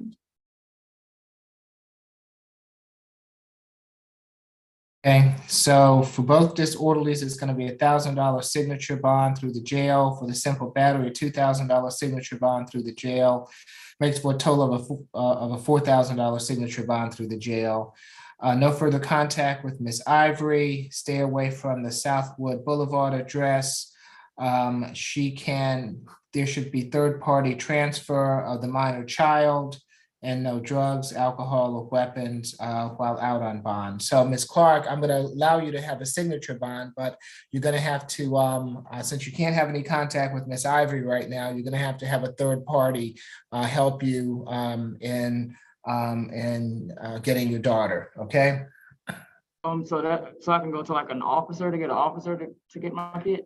If you want a third-party escort, I will allow that also. So you can go to that address on one occasion with law enforcement to retrieve your daughter if you like. Okay? Okay. All right. Good luck to you, Ms. Carr. Thank you so much. Judge, can we go back to position 12, Mr. Jackson? I Okay. believe this private attorney is on. Perfect. All right. And who's representing Mr. Jackson?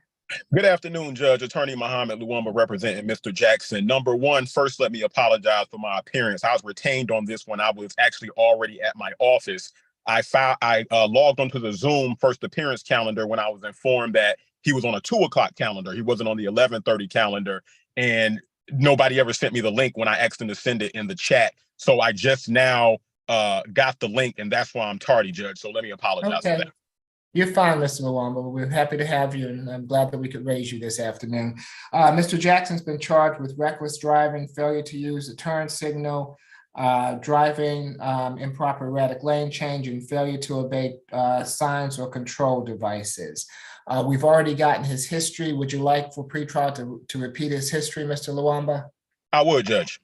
Okay, if we could, Ms. Roberts, if you could repeat Mr. Jackson's history, please.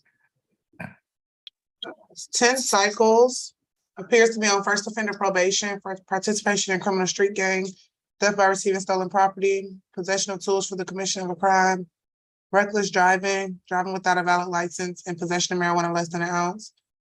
With a disposition of September 3rd, 2019, 7 years probation, a 2022 conviction for criminal attempt to commit a felony, a 2022 FTA, and then a 2023 probation violation. Okay, Ms. Duncan. Thank you, Ms. Roberts. Ms. Duncan. Yes, Your Honor, this incident did occur on December 26, 2022. It's indicated by the warrant that this incident occurred because the defendant led officers of the Georgia State Patrol and the Fulton County Police Department on a high-speed chase. During the pursuit of the defendant in this case, he violated multiple traffic violations, including failure to use turn signal when turning, changing lanes improperly and erratically without checking and make sure that it was safe, and disobeying traffic signals and control devices during that high-speed chase. Officers indicated that the defendant drove that vehicle at a high rate of speed and drove that vehicle into Cobb County, where the defendant then abandoned the vehicle that he was driving at 300 Riverside Drive, which officers indicated is an apartment complex. The Georgia State Patrol officers were able to find McDonald's receipts inside of the vehicle, and the reporting officer from the warrant, which is Officer Alice, Allen of the Atlanta Police Department indicated that it started around or near Martin Luther King Jr. Boulevard, and that they were able to get a photo of the defendant in the driver's seat of the vehicle prior to the defendant initiating the high-speed chase, and that's how they were able to identify the defendant in this case. The driver's history report indicates that this defendant is not licensed and does have a prior citation from 2019 for reckless driving, as well as a 2019 citation for driving without a valid license and a suspension for some serious violations from 2019. As pretrial indicated, he is on first offender probation for those offenses. Given that this is his second instance of reckless driving, the state has some serious concerns here, given the nature of the offenses alleged, that it was a high-speed chase through multiple counties. We're going to be requesting that this defendant have a $2,500 good bond on the reckless driving and $1,000 good bond on the 3 remaining charges, making for a total of a $5,500 good bond. We're also going to be requesting that the defendant have no alcohol, drugs, weapons, no further violations of Georgia law, and have no driving, given that it appears that this defendant is not licensed. Okay, Mr. Luamba?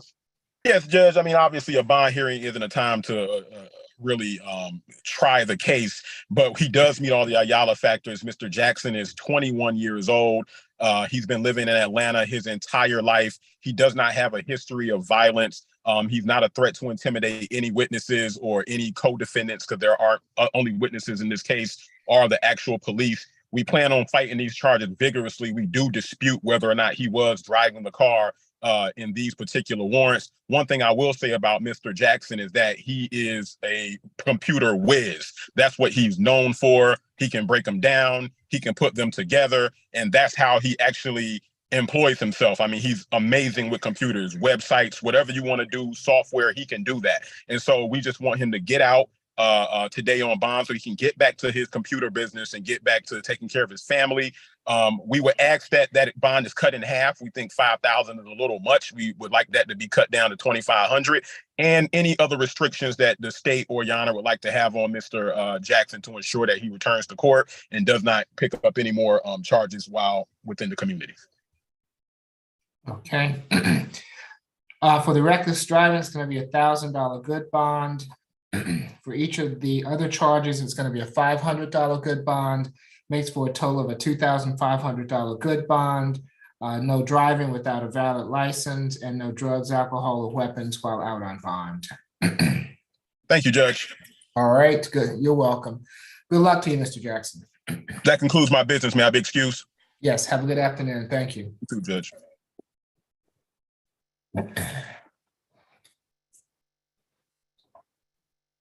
All right, position 17 is Olivier.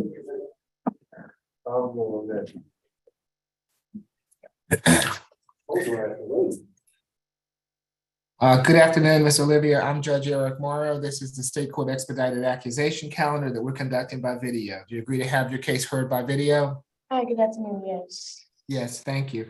You've been charged in case 23 CR 001687G with battery. Is there a history, Ms. Lewis? Ms. Roberts? She has 7 cycles, 1 FTA from 2017. She had an arrest in Alpharetta, February 23rd of this year for simple battery. There's no disposition, but I also didn't see a case number in Odyssey. So I'm not sure if that's an open case. And then an arrest from July 2020 for willful obstruction in Douglas County, also no disposition listed, and nothing further. Ms. Duncan? Yes, Your Honor. Just to clarify, I believe that case number for that open simple battery is 23 CR 00100598. This defendant received a $2,000 good bond on February 24th. 2023. There was a different victim in that case. That bond was assigned by Judge Law. In this case, Your Honor, it did occur at 5750 Holcomb Bridge Road. room 429. In this instance, the victim is Dominic Lott, that's Dominick, Lott, Lott. It's indicated that the victim and the defendant are acquaintances and they were sharing a hotel room for a few days. And the defendant in this case was apparently seen by independent witnesses going around to several rooms, trying to open them, claiming that she had belongings in them. And when she finally got back to the room with Mr. Lott, she was attempting to come into the room because she believed that he had belongings that belonged to her. She was acting irate. The defendant was attempting to calm her because of her erratic and irate behavior. And this defendant is alleged to have headbutted Mr. Lott and then with his hands. Officers indicated that there were visible injuries, including lacerations on his hands. Officers were able to speak to both parties in this case. The front desk associate indicated that the defendant did come down to the front desk and claim that the defendant attacked her with a lamp. However, officers were not able to find any type of broken lamp that could have been used as a weapon.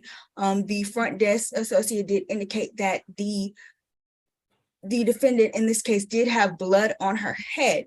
The independent witness did state that they saw the defendant headbutt the victim in this case, and officers noted those visible injuries and bite marks to his hands. The witness did not see the biting. However, the witness did indicate that they saw the defendant acting aggressively and the victim trying to calm her down.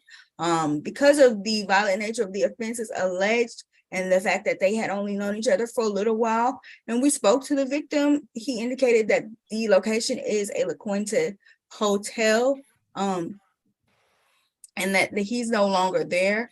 He had met this particular defendant about a week ago, and he stated that he wants no contact with her, that his categorization is that she's crazy and possibly dangerous. He was attempting to calm her down. He did confirm the events as they are listed in the warrant.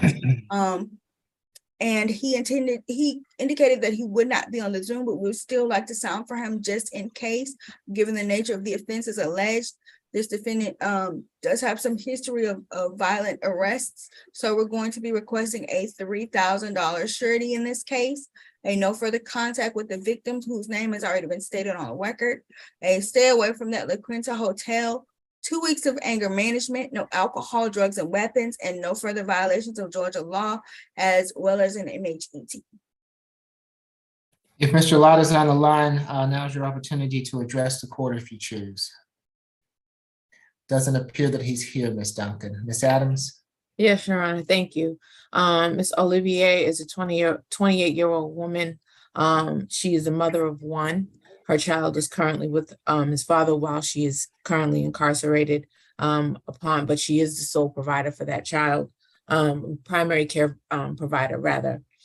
She suffers from sickle cell anemia, and she does have medications that she has to take every 3 weeks. Judge, Miss Olivier also has a procedure that she needs to, that she has scheduled for a week out. With that, she also may potentially have a hold out of Cobb County. And although she may have a history, she does have some medical issues. She's a woman of very little means, and she is trying to care for her child and as best she can, despite the fact that she has this disability. She's also trying to better herself, Your Honor, because she's currently a junior in college at Georgia State for nursing. With that being said, Your Honor, being that despite the fact that she has charges and she does have a presumption of innocence in both this case and any other open case she may have, Your Honor, we're asking that she be given a signature bond. It's going to be $1,000 good bond, no further contact with Mr. Lott, stay away from the La Quinta Inn and Holcomb Bridge Road, and no drugs, alcohol, or weapons while out on bond. Good luck to you, Miss Olivier.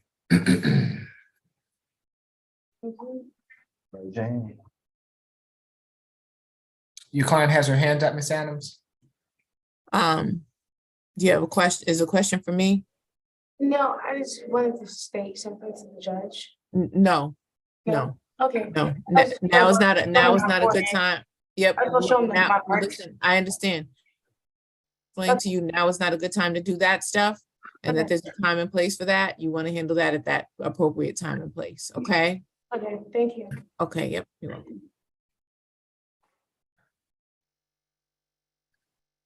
Who do we have next? Your Honor, we got position number 26 and 27, Mr. Willis.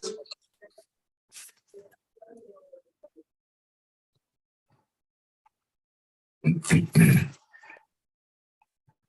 afternoon, Mr. Willis. I'm Judge Eric Morrow. This is the State Court Expedited Accusation calendar that we're conducting by video. Do you agree to have your case heard by video? Is this the only way possible to have it done? Yes, sir. I guess it is. I guess, is my lawyer present on this? Is my lawyer present here? Yeah, she's here. I am. Okay. Okay. Mr. Willis, you've been charged in case 23 CR 001652A with battery, and in case 23 CR 001677A with escape and giving false information to law enforcement. Is there a history? Yes, 27 cycles. I counted a total of 7 probation violations, a 2015 conviction for forgery, a 2016 conviction for 2 counts of simple battery, stalking, and criminal trespass, a 2016 conviction for sale, distribution, or possession of dangerous drugs, and possession and use of drug-related objects, a 2018 conviction for simple battery against a police officer, and then a 2020 conviction for 2 counts of criminal trespass and 1 count of willful obstruction of a law enforcement officer. Also appears to have an open case out of Gwinnett County for 3 counts of willful obstruction of a law enforcement officer and 2 counts of terroristic threats, all felony. And that arrest was October 23rd, 2022. And nothing further. Mr. Willis, please wait. Mr. Willis, please wait. Okay.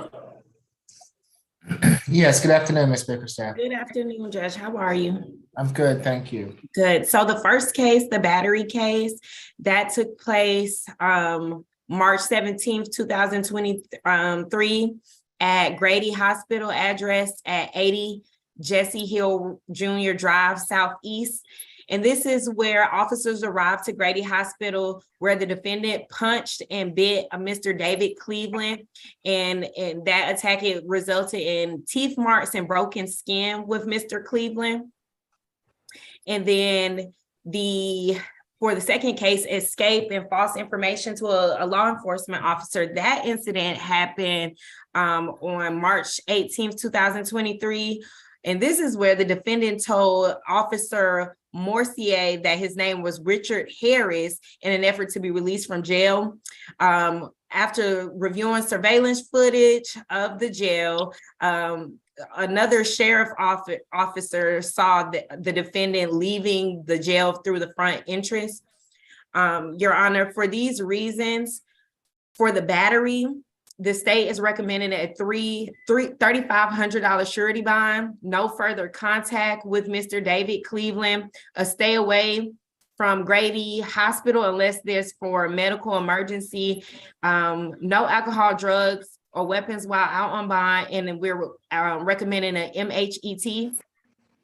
For the escape and false information, the state is recommending a $2,000 surety bond, $1,000 on each offense, and no alcohol, drugs, or weapons while out on bond. So the total for both cases is $5,500 surety bond, Your Honor. And I'd like to sound for Mr. David Cleveland if he's on the call. If Mr. Cleveland is with us, now's your opportunity to address the court if you choose to do so. Does not appear to be with us, Ms. Bickerstaff. Ms. Adams?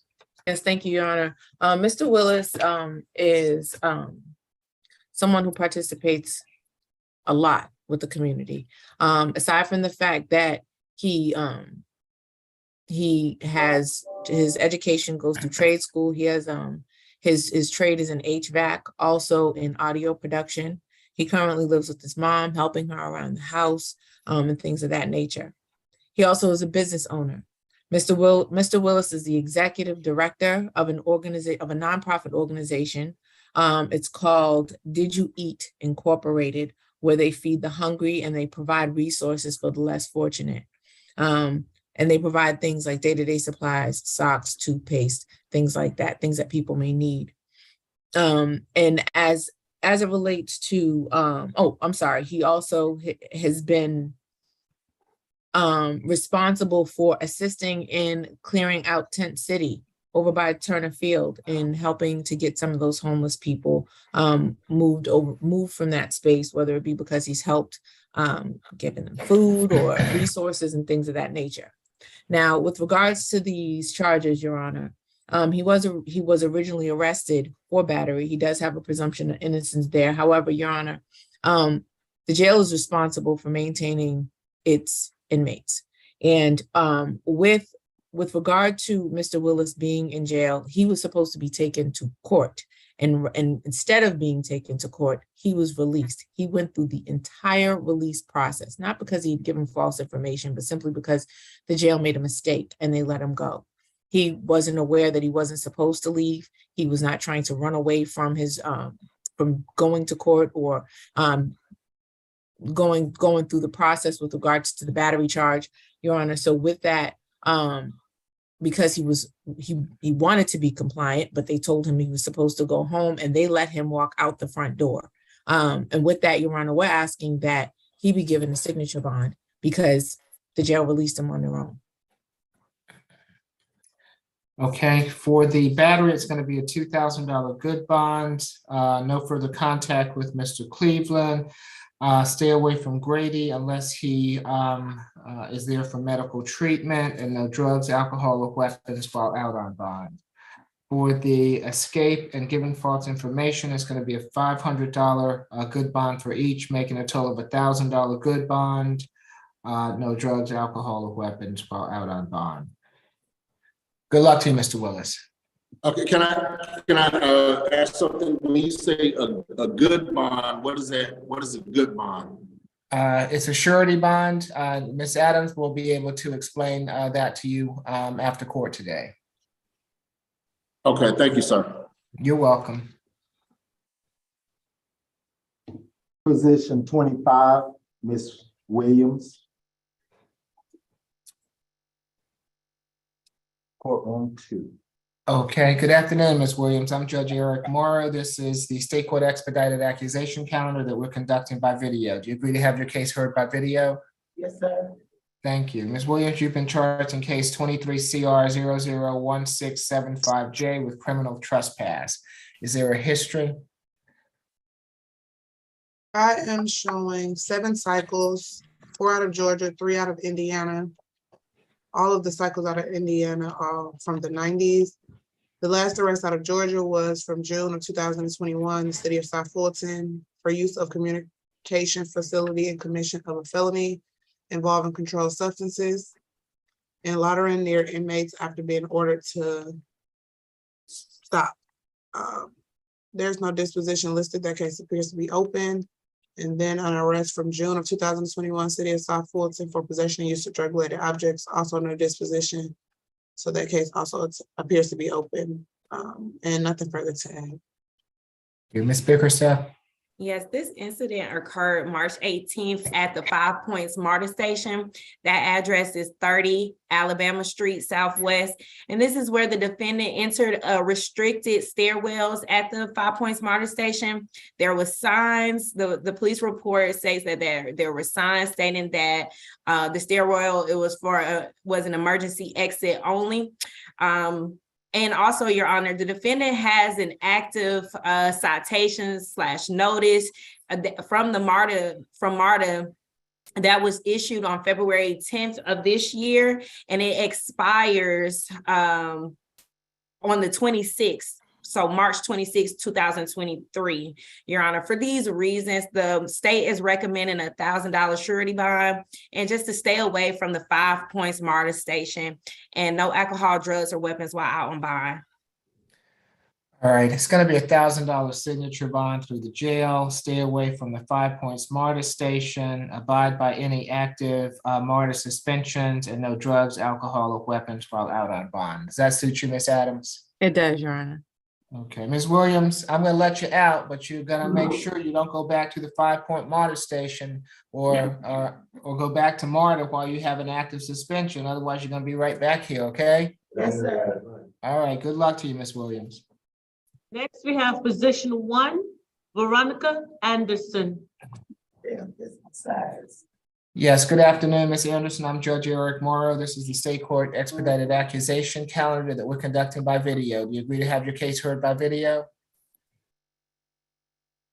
Can you hear me? Okay, Yes, sir. thank you. Ms. Anderson, you've been charged in case 23 CR 001681C with battery family violence. Is there a history, Ms. Roberts? One moment, please.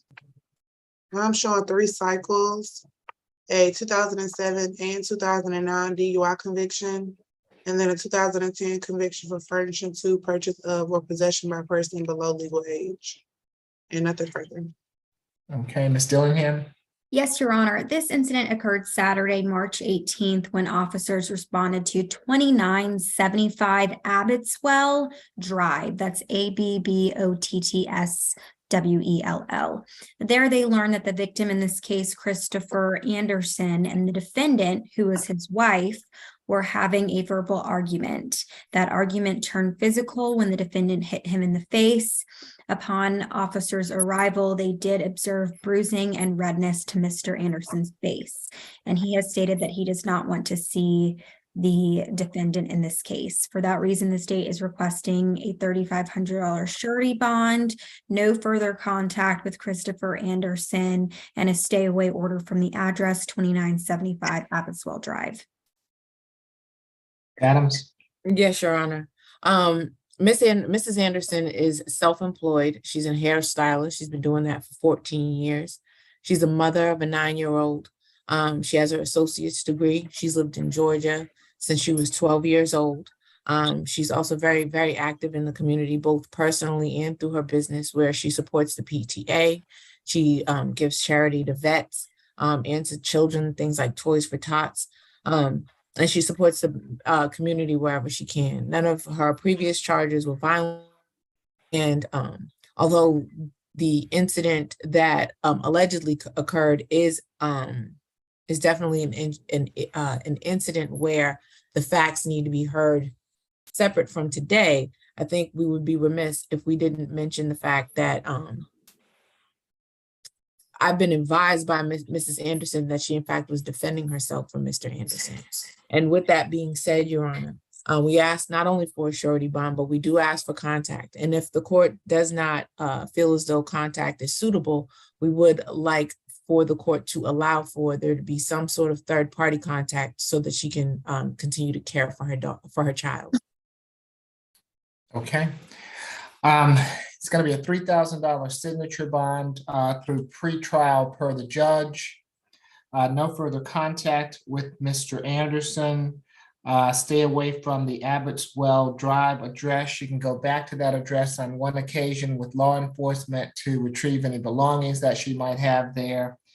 Third-party transfer of the minor child, and no drugs, alcohol, or weapons while out on bond. All right, good luck to you, Ms. Anderson. Your Honor, I have a question. Just one moment, Your Honor, did you say a signature bond or a surety bond? It's a signature bond through pretrial. Thank you. Your Honor? Yes, Ms. Anderson, let me just say to you that you have a right to remain silent. Anything you say can be used against you. If it's anything about the case, I'm sure that your attorney would advise you to utilize your rights. But if it has to do with something else, just a point of order, then I'm happy to listen to you. My issue is that I work from home. My business is run from home. So how would that work? Given the order, you're gonna have to find a different place to live, and as such, I guess you're gonna have to relocate your business to that address. Yes, sir. Okay, good luck to you, Ms. Anderson. Thank you. Position 18, Mr. Pickens. Good afternoon, Mr. Pickens. I'm Judge Eric Morrow. This is the state court expedited accusation calendar that were conducted by video. Do you agree to have your case heard by video? Yes, sir. Thank you. Mr. Pickens, you've been charged in case 23 CR 001689A with criminal trespass and simple battery family violence.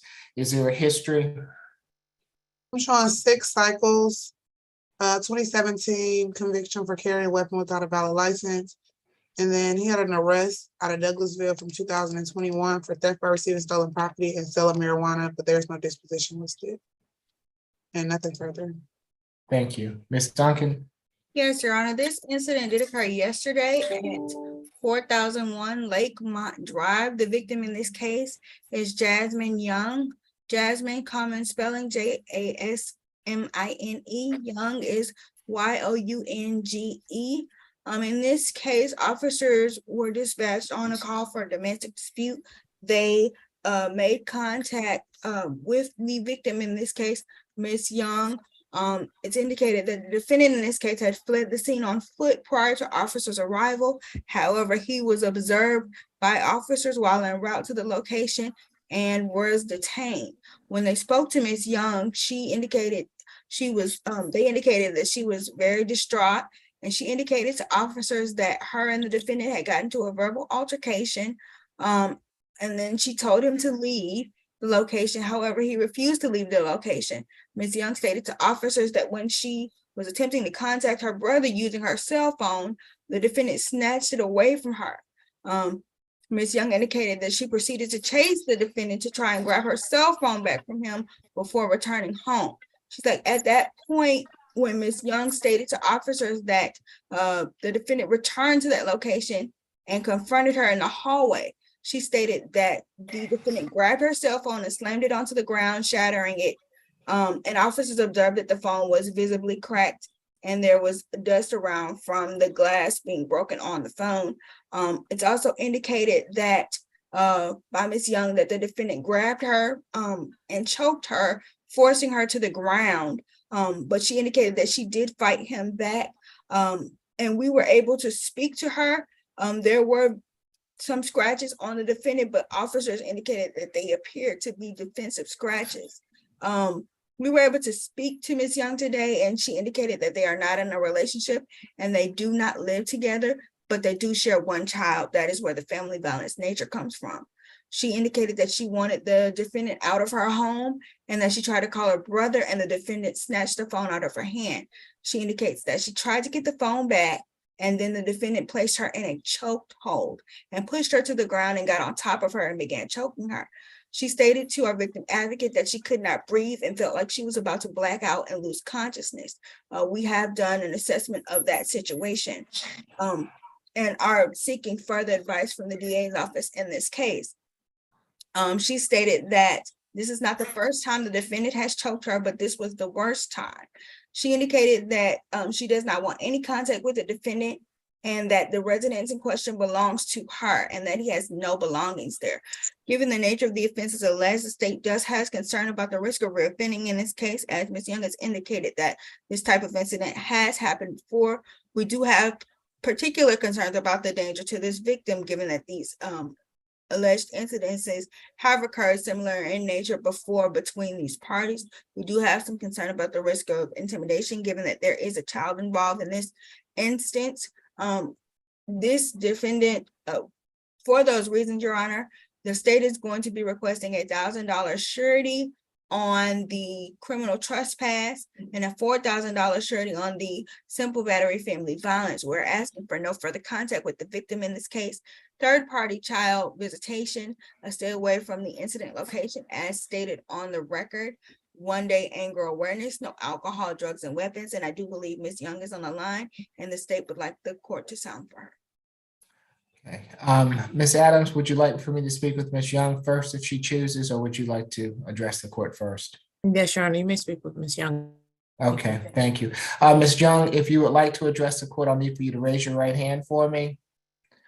Do you swear or affirm the testimony you're about to give before this court to be the truth, the whole truth, and nothing but the truth? Okay, I'm not sure if I can hear. You can put your hand down, but I don't know if I can hear you. Can you? Ms. Young, if your Bluetooth is on, you may want to turn it off. Can you hear me now? Yes. Okay. Okay, I just want to make it clear that I don't want to cause any trouble in his life, but I don't want him around me anymore. I will be asking for like a third party involved with our child, but with him being around and coming when he wants to, I don't want that to be happening. Like, I don't feel safe or comfortable with that anymore. Okay, thank you, Ms. Young. All right, Ms. Adams. Yes, thank you, Your Honor. Mr. Pickens has two children, one with Ms. Young. He has his GED. He actually had 2 interviews set up for today, but because he's here, that's not going to happen. He's currently not working. My apologies to the court. He's currently not working, but he was looking to get seek employment. I don't know why my phone was ringing. And he's born and raised in Georgia. He's got family here, so his ties are strong here within the city, so he's not a flight risk.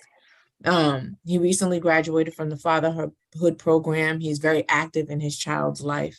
As a matter of fact, he's had issues maintaining his jobs because he's had to care for his child because Ms. Young, he's chosen to allow Ms. Young to go work rather than him work. He is looking to seek employment.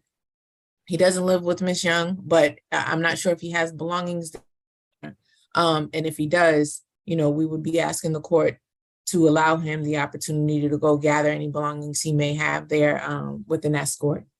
Additionally, Your Honor, because of his involvement in his child's, we would be asking third-party contact. And we also are asking for a signature bond because the one offense that the state has mentioned is no longer considered a crime. So with that, Your Honor, we are requesting that he get a signature bond. And I just have a few questions for Ms. Young, if the court would allow. That's fine. I'm going to order no further contact, Ms. Duncan. So, but whatever questions you have of Ms. Young. Okay, I just want to clarify for the record that yesterday, Ms. Young, you did call the police, correct? I did. And on yesterday, the defendant in this case did grab and choke you. Is that correct? He did. And is it correct that you stated to our victim advocate today that this type of incident has occurred before, correct? Yes. Nothing further He from did it. Also. Go ahead. Yeah. He did it, and he did it in front of people also. That the first time he did it in front of somebody. Your Honor, may I ask a couple questions of Ms. Young? Yes, Ms. Adams, go ahead. Just very few. Ms. Young, it's your testimony today under oath that Mr. Pickens, in fact, has committed activities like this before. He has never actually put his hands on, like he put his hands on me before, but most likely he'll just punch a wall or we'll argue, but like this was like the worst time that it occurred, like with him physically choking me where I couldn't breathe. Okay, and in those other alleged times, you never called the police, is that correct? The first time, yes, I did call the police and the same police came out. Okay, and he was not arrested, is that right? No, they actually went to his job. He ended up running out the back door, so they didn't catch him when they went up there, but he was not arrested, no. And to your knowledge, there was no warrant for his arrest for that incident, is that correct? No, because I told them that I didn't want a warrant because he already had a warrant. Okay, no further questions, Your Honor. Okay.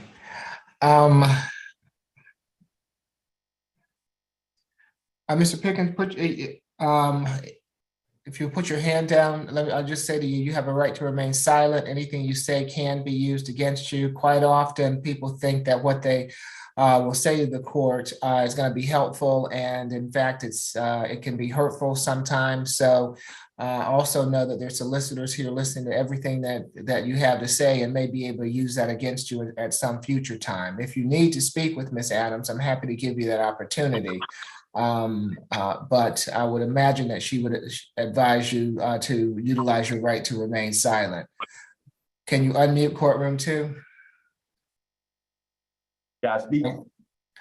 Ms. Adams, I've advised him. Yeah, Mr. Pickens, if there's something that you would like to add to the things that have been stated today, I would advise either you do not speak at all, or if you would like to talk to me so that I can add something, I'll be more than happy to do that. Otherwise, if you have a question with regards to and what's to happen next, then you can feel free to ask. But as it relates to the details and the facts of things that have taken place that have gotten you arrested today, I do not advise that you speak on it in open court right now. Okay, I have a question. So I postulate this person is allowing my character like that. Okay, so that's one of those kinds of questions that I don't recommend that you ask right now, because today is not the purpose for that hearing. Remember, I told you when we spoke that the purpose of today is to try bond. Okay, thank you, Ms. Adams. If nothing further, for the criminal trespass, it's going to be $1,000 signature bond through pretrial. For the simple battery, $4,000 signature bond through pretrial per the judge. 1 day anger awareness, no further contact with Ms. Young, stay away from the Lakemont Drive address. He can go back to that address on one occasion with law enforcement to retrieve any belongings that he might have there. There's to be third-party transfer of the minor child, and no drugs, alcohol, or weapons while out on bond.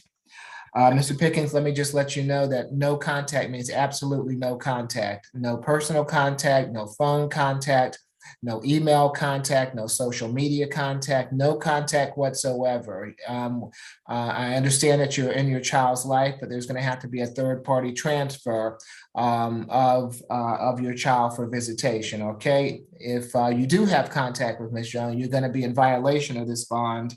And I'm giving you a signature bond. So if you're in violation of it, then you're going to come back here and it's going to be a $5,000 good bond. Okay, so good luck to you, Mr. Pickens. I want to say thank you, Al. Thank you very much.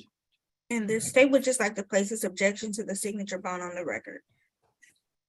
So placed. Have a good day, Ms. Young. Position 19, Mr. Posey. Hello, Judge Moore. Hello, Mr. Posey. I hope you're well this afternoon. Yes, God is good. I haven't seen you in a minute. Okay. Right. Mr. Posey, we're doing this by video. Is that okay with you? Excellent. All right. There's some apprehension. I'm good. Okay, you've been charged in case 23 CR 001669Y with criminal trespass. Is there a history? Ms. Roberts? Yes, 109 cycles. I counted at least 6 FTAs between 2003 and 2019. Disorderly conduct and simple assault conviction 2021. Simple battery, family violence, and simple battery conviction 2021. Terroristic threats 2019. Criminal trespass conviction 2018. 2 counts of terroristic threats, 2 counts of criminal trespass conviction 2015. False imprisonment and robbery conviction 2005. Terroristic threats and possession of a controlled substance conviction 2005. Terroristic threats conviction 2004, 2003, 2001, 1999. Another robbery conviction in 2004. And then from 2004 to 1999, I counted at least 5 more criminal trespass convictions. Okay. Thank you. Thank you, Ms. Roberts.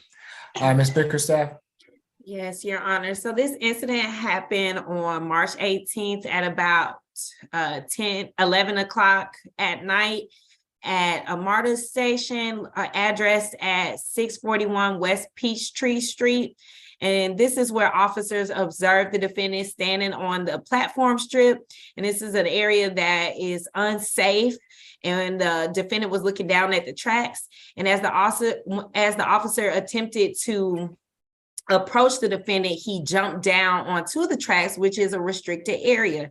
The defendant had been issued both verbal and written warnings about criminally trespassing the area. One was issued January 5th of this year, and it was to expire on the 22nd of this month, Your Honor. And currently the defendant has 2 pending suspensions with MARTA.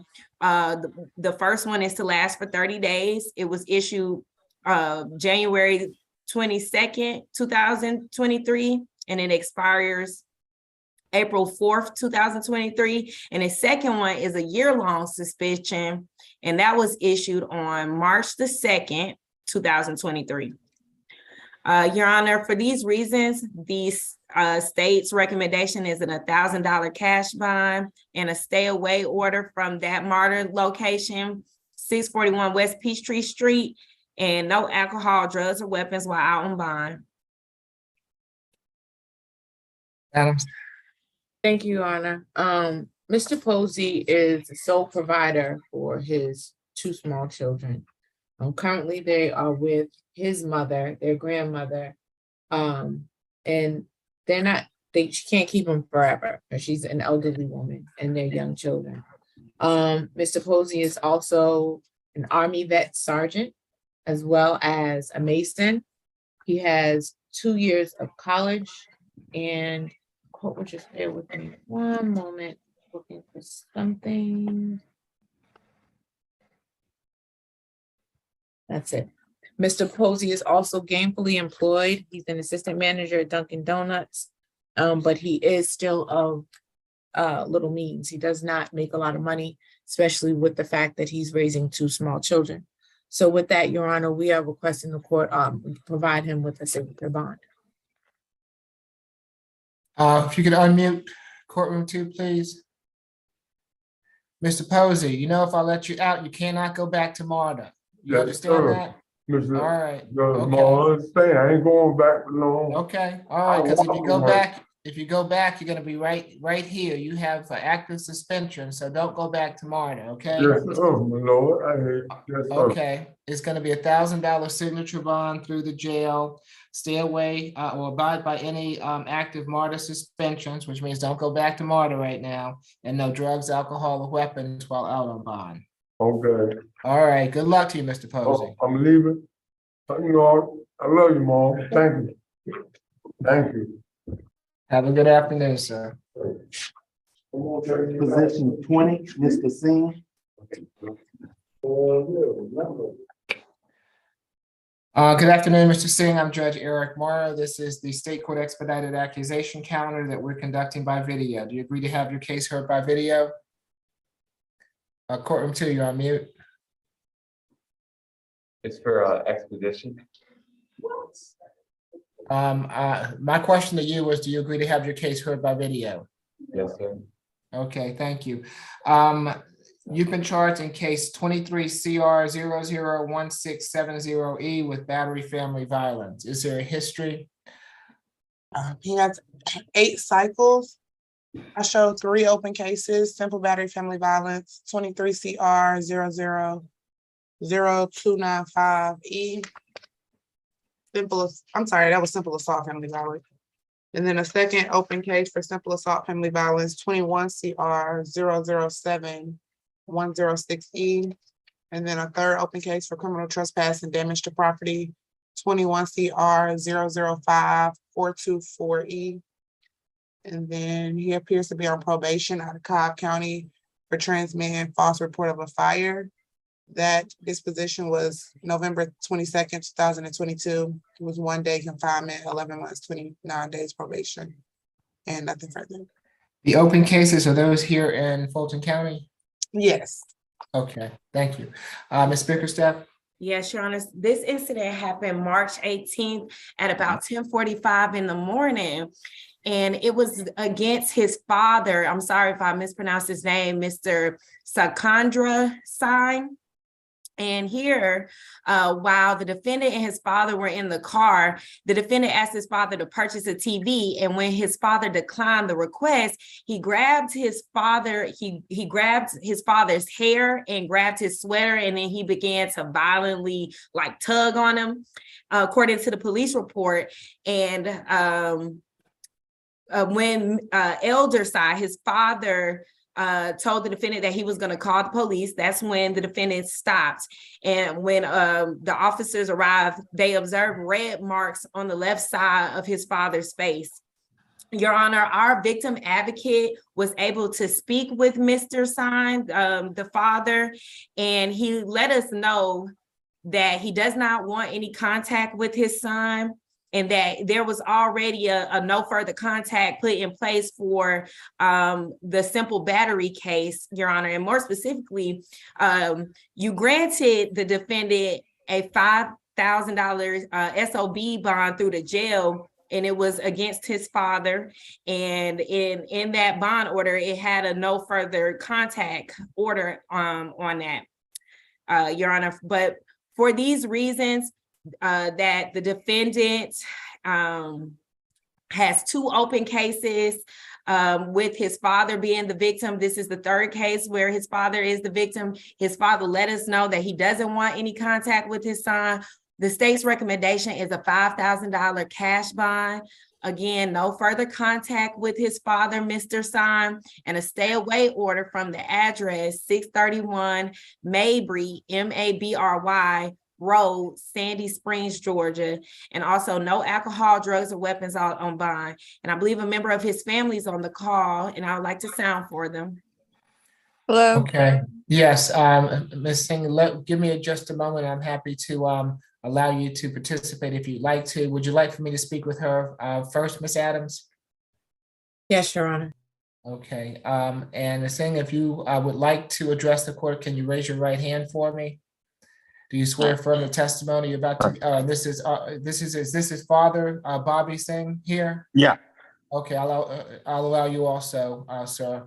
If you'll both raise your right hands for me. Do you swear affirm the testimony you're about to give before this court be the truth, the whole truth, and nothing but the truth? Yes. Yes, we do. Okay. You can put your hands down. Let me start with Jessica. First, what would you like to tell the court, ma'am? Sohail has been diagnosed with bipolar, and lately he seems manic.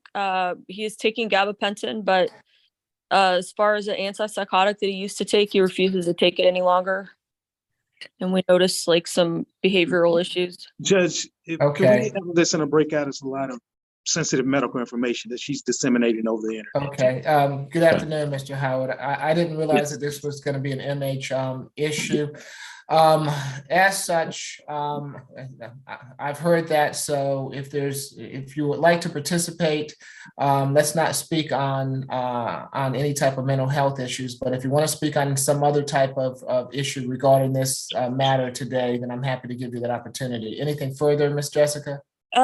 Just he has a lot of mania, and he also Okay. Like I just said, don't speak on any mental health issues. Okay. Yeah, I can talk. Jessica, I can talk what we talked. Okay. Okay, go ahead, Mr. Bobby. Yeah, so since last time he was released, Your Honor, he did try to turn things around. He secured a job with Kroger, got into his apartment, and and was trying to stay away from me as much as he can, and without giving any medical information about him. During course of like a month or something, I think he was going through some changes, and the mom brought him over to my place, just to, I don't know, she wasn't aware that there was a no contact. So I tried to tell him that there is no contact and he shouldn't contact me. And, he was trying to respect that. But then I don't know what was going through his head at that time. And then I talked to her mom afterwards. So mom is willing to help him out wherever the help he needs. And he still has a job if he can come back to his job. But unfortunately, neither me or her mom has that kind of money to bail him out. So at this point, I would request either, he can have like a low bond where, mom I don't think can even afford more than $500 to bail him out. And I don't want any contact with him because I aggravate him. So, or it aggravates him to be around me. So that's what we're requesting. So he can go back to his job and figure out. And we would like for him on the bond to have anger management courses so that he can manage his anger. So he's not there all the time. Okay. Thank you, sir. I appreciate it. Ms. Adams? Yes, Your Honor. Similarly to what Mr. Singh has mentioned with regards to my client, Mr. Singh, he does currently have stable employment working for Kroger for the past month. He's actually starting his school back in August, as stated before, over at Kennesaw State University. He's been living with his mother for the last 2 months. And based on the court's order, he is currently in therapy. He has an appointment on Wednesday, as a matter of fact, and he goes twice a week. He takes medication based on what the court has ordered. There is also a medication that he cannot get in the jail, Your Honor. And so as a result of that, Your Honor, we are requesting that he receive a signature bond because he does not make a lot of money. And you all are he qualifies for your representation going forward, Ms. Adams? Yes, Your Honor. He does qualify for our representation going forward, as he did in the last time he appeared before, Your Honor. Okay, so what I would like to be done, Ms. Adams, is whoever gets this case at the SAP calendar, which is going to be on April 4th, if he is still in custody, I would like a plan, and I would like to know more specifics about what's going on with him so that he's in violation of my bond order right now. And if there's one thing that I won't abide, it is a violation. When I let somebody out on a signature bond the first time, and when I tell them not to do something, and when they turn around and do the exact same thing that I've told them not to do, and when it results in them coming back before me, I can't give him a signature bond again because I've given him the opportunity already, and he has violated my trust. And as such, I won't be able to do that. But what I will do is, if he is on the SAP calendar, that I will take a look at it at that time and may be willing to entertain a modification of the bond. But as for today, it's going to be a $10,000 good bond. I want him to have a social worker visit so that she can properly let us know what's going on with Mr. Singh. No further contact with Mr. Bobby Singh. Stay away from the Mabry Road address, and no drugs, alcohol, weapons while out on bond. But he is to stay on his prescription medication. That's good. Okay. So, all right. Good luck to you, Singh family. Yes, Your Honor, what's a good bond? It's like he has to pay $10,000 to be bailed out. He can go through a bonding company to help get him out, but also, Mr. Singh, if he does not get out, then I will see him back myself and have an assessment. I'm having a social worker visit him so that I will have a better understanding of what's going on with your son. Okay. And that other bond that he got, because he violated it, that also means that bond was probably going to be revoked. Okay. So more than likely, I'm going to see him back in a couple of weeks. All right. Anything further on Mr. Singh? So there's no, can you reduce the bond, and like if mom wants to bail him out, there's no. Well, I mean, I'm not going to reduce the bond because of just what I said, because I have no confidence that if your son, if I reduce the bond, last time I gave him a signature bond, I gave him the opportunity to do the right thing, but he violated my trust in that. And he did the one thing that he was not supposed to do, which was have contact with you. And because he had contact with you, it resulted in another charge. I don't think that's the best for him. Okay, because if he gets out again and he comes back, then, it's just a cycle. So, so no, at this point in time, I am not willing to reduce that bond. And if he can't get out, Mr. Singh, Mr. Bobby Singh, then I'm going to see him again. And I will, if Ms. Adams does what the court has instructed the public defender's office to do, I will consider a modification of the bond at that time.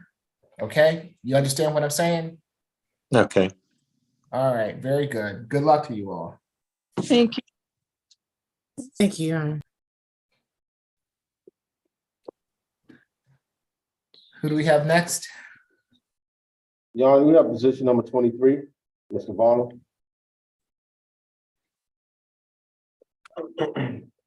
Good afternoon, Mr. Vonnell. I'm Judge Eric Morrow. This is the State Court Expedited Accusation Calendar that we're conducting by video. Do you agree to have your case heard by video? Yes, Your Honor. Thank you. You have been charged in case 23 CR 001673J with battery family violence. Is there a history? I'm showing one prior from 2018 for DUI and possession of marijuana less than an ounce. And that case is dismissed. Okay, Ms. Bickerstaff? Yes, Your Honor. So this incident occurred October 24th, 2022 at about 2:30 in the morning. And this is where officers arrived to 1163 West Peachtree Street, Northeast Apartment 4. And this is where the defendant and Miss Leah Mazio, they were at a friend's house initially, and that's where she told the defendant that she was ready to leave. And so when they arrived to that location, the 1163 West Peachtree Street address, an argument started because the defendant did not want to leave the friend's house. And so Miss Leah Mazio informed officers that the defendant was intoxicated that night, and then he began to punch her. Officers observed a laceration and bruising up under her eye. And Miss Leah told the officers that this was not the first time that the defendant had hit her. Just want to, point this out that Miss Leah is about 5 foot 4 inches, around roughly 100 pounds, where the defendant is about 6'2", roughly 150 to 190 pounds, Your Honor. And we were able to speak to, our victim advocate was able to speak to Ms. Leah today. And she said the events that took place that night resulted in her having to get reconstructive surgery on her nose. She sent us medical documentation that stated that she sustained nasal fracture in her nose, Your Honor. And she also stated that in the medical records, that she told healthcare providers that as he was punching her, she was starting to see black and she was seeing stars. She said she also told our victim advocate that she doesn't want any more contact with the defendant and that she hasn't had any contact with him since this incident, Your Honor. But for these reasons, the state's recommendation is a $3,000 surety bond. No further contact with Miss Leah Mazio. Mazio is spelled M-A-Z-Z-E-O, a stay away order from her address, which is 1163 West Peachtree Street, Northeast Apartment 4. No alcohol, drugs, or weapons while on bond, in a 1-day anger awareness course. Okay, I see Ms. Mazio on the line. Ms. Mazio, if you would like to address the court, you certainly don't have to address the court, but if you would like to address the court, now is your opportunity. If you would like to, I'll need for you to activate your camera and I'll have to swear you in. Okay, it doesn't appear that she would like to participate. Ms. Adams? Yes, thank you, Your Honor. Mr. Varnum does not qualify for public defender services, but we will be representing him for this hearing. With regards to Mr. Varnum's criminal record, he has no violent history. He only, as the state has mentioned, has the DUI, I believe you stated. But other than that, there's nothing violent on his criminal record. He also has a high school diploma. He is gainfully employed. He has steady employment as well. He currently lives with his grandfather, and he's from Georgia, so he has ties to the community.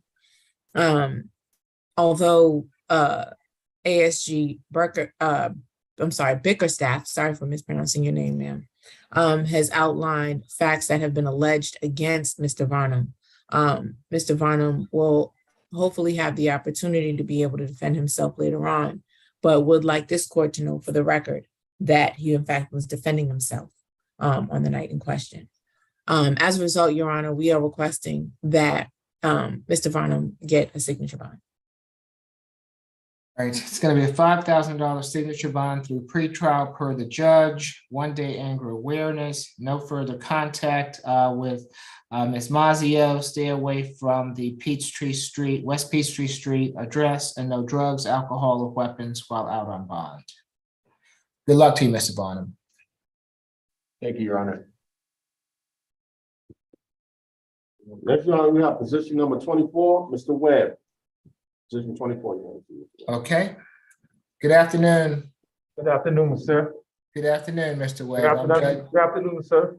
Thank you. You also, Mr. Webb. I'm Judge Eric Morrow. This is the State Court Expedited Accusation Calendar that we're doing by video. Do you agree to have your case heard by video? Yes, sir. Okay, Mr. Webb, you've been charged in case 23 CR 001674B with criminal trespass. Is there a history, Ms. Roberts? 31 cycles, counted 1 FTA from 2009, 2 probation violations, a 2014 conviction for theft by shoplifting, a 2011 conviction for selling marijuana, 2006 conviction for terroristic threats, 2001 for aggravated assault and willful obstruction, and then I counted 6 criminal trespass convictions from 2000 to 2015, and nothing further. Thank you. Ms. Bickerstaff? Yes, Your Honor, this incident occurred yesterday, March 19th, about 7:30 in the morning at a Chevron gas station, address 556 Northside Drive. And this is just where the defendant remained inside the Chevron after receiving, he's received multiple criminal trespass warnings at this location, and the defendant just remained on the premises when he was asked to leave. For these reasons, Your Honor, the state's recommendation is a $1,000 surety bond and a stay away order at the Chevron gas station located at 556 Northside Drive. And we're asking no alcohol, drugs, or weapons while on bond. All right, it's going to be a $1,000 signature bond through the jail. Stay away from that Chevron, and no drugs, alcohol, or weapons while out on bond. Mr. Webb. Yes, sir. I'm going to let you out, but you're going to have to make sure not to go back to that Chevron, okay? Yes, sir. All right, good luck to you, Mr. Webb. That's a $1,000 signature bond through the jail, Your Honor? Yes, that's correct. Thank you. That's all we have here in courtroom 2. Do we have inmates elsewhere that I know we have a few more on the calendar that I see. Yeah, I was looking for ACDC. Let me give a call to ACDC. Okay, thank you. I see that we still have about 4 cases. Yeah, and they all in ACDC. Okay, thank you. Give me 1 second. Yes, Your Honor, and for the record, position number 22, Mr. Johnny Tudor, he opted to waive appearance today. Has a written waiver been filed? No, Your Honor, but it will be.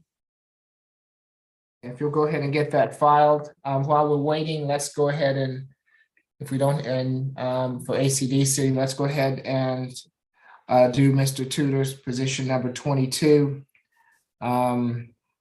Is there a history? Your Honor, it's actually more than 1 waiver. It should be Terriot also, Ahmad Terriot. Okay, position number 21 is a waiver. Your Honor, with regards to Mr. Terriot, as opposed to a waiver, we're just asking that his case be reset. When I spoke with him, he appeared to be heavily medicated by the jail, and I don't think that he was in a position to be able to participate in today's proceedings.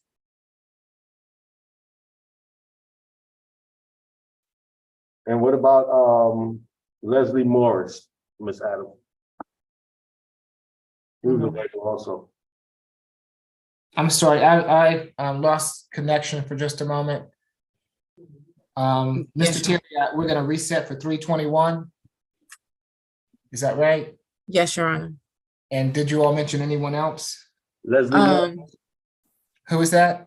Leslie Morris. Yes, Your Honor, and I'll file the waiver for Mr. Leslie Morris as well. Okay, thank you. And Yes. position 14, Lauer. He's gonna be reset. He's gonna be reset. To tomorrow. Yeah, he was actually en route to come to the jail, and he hasn't made it to the jail as of yet from Alpharetta. So I don't know if he's stuck in traffic or. Okay, so he'll be reset for tomorrow. So the last, is that it, except for these two waivers? Appears to be, right? That should be it, Your Honor. Okay, so I've got down, we still have to do a waiver for Mr. Tudor, 22, and a waiver for Mr. Morris, 16. Yes, Your Honor. All right, and the other two cases will reset until tomorrow's SEA calendar. So, so that does that do it for us, Norris, in courtroom 2? That's it for courtroom 2. Did you guys do the ACDC cases, Your Honor? Yes, we did. Oh, okay. I wasn't here. I was running. Oh, okay. All All day. right. Yeah. So yes, we've already been over there. I didn't know if we had any more over there though. But I apparently we don't. Okay. That's All it. right. Thank you. All right. All right. So for position 22, Mr. Tudor, is there a history? I'll show 9 cycles, 2 out of Oklahoma, 2 out of Kansas, and 5 out of Georgia. I only saw 1 conviction from 1998 for willful obstruction and 1 probation violation from 2000. Okay, thank you. Ms. Bickerstaff? Yes, Your Honor, this incident occurred on March 17th about 9 p.m. at the Georgia State MARTA Station, address 170 Piedmont Avenue. And this is where the defendant was walking on the train tracks, which contain a very high voltage of electricity. And when officers approached and asked the defendant, why was he on the tracks? The defendant stated that he was looking for a cigarette to smoke. For these reasons, Your Honor, the state is recommending in $1,000 surety bond and a stay away order from that Georgia State MARTA Station, 170 Piedmont Avenue, and we're recommending no alcohol, drugs, or weapons while on bond. It's going to be a $2,000 signature bond through the jail, stay away from the Georgia State MARTA Station, and no drugs, alcohol, or weapons. Does that suit you, Ms. Adams? Yes, Your Honor. Okay. Let's see. Our final one is position 16, Leslie Morris. And does Mr. Morris have a history? He has 15 cycles, 14 out of Georgia, 1 out of Tennessee, 2 FTAs, 2021, 2022, a theft by taking conviction 2017 out of Georgia, 5 counts of criminal damage to property conviction 2021, and then a criminal stimulation conviction 2017 out of Tennessee. And nothing further. Ms. Duncan? Yes, Your Honor, this incident occurred on yesterday at 1566 Pinehurst Drive Southwest in Atlanta. The victim in this case is Veta Victorian, that's VETA, Victorian, VICTORIAN. It's indicated in this incident, Your Honor, that the defendant entered this property and broke 3 screens in a garage door. Miss Victorian is the stepmother of the defendant in this case. We were able to speak to her. She stated to our victim advocate that the residence is currently on the market and that someone else is currently living there, and that that she currently does not live there. However, she stated that the defendant keeps coming over to that house and breaking into the garage to sleep because he has nowhere to live. She stated that the defendant she believes he has, she said he has some mental health issues and is not taking his medication. She stated that he's dangerous and he does not need to be out. She stated that he also cut the water off at that residence and they currently don't know how to get it back on. So the residence is currently without water. And apparently he's told on several occasions not to come back to that location, but he keeps coming back and damaging the property. This case is currently set at a $5,000 surety bond. The state is amenable to reducing that to a $2,500 surety bond, having no further contact with Veta Victorian, having a stay away from the incident location, as previously stated on record, no alcohol, drugs, weapons, no further violations of Georgia law, and an MHET. She stated that she would be on Zoom, so we would like the court to sound for her when appropriate. If Ms. Victorian is on the line and wishes to speak, now is your opportunity to do so. Doesn't appear so, Ms. Duncan. Ms. Adams? Yes, Your Honor. Mr. Morris is from Atlanta. He has roots here. He was born and raised. He has a high school diploma. He does suffer from some mental health issues, as he provided to me, Your Honor. However, he also has a 25-year-old son, and bear with me one moment.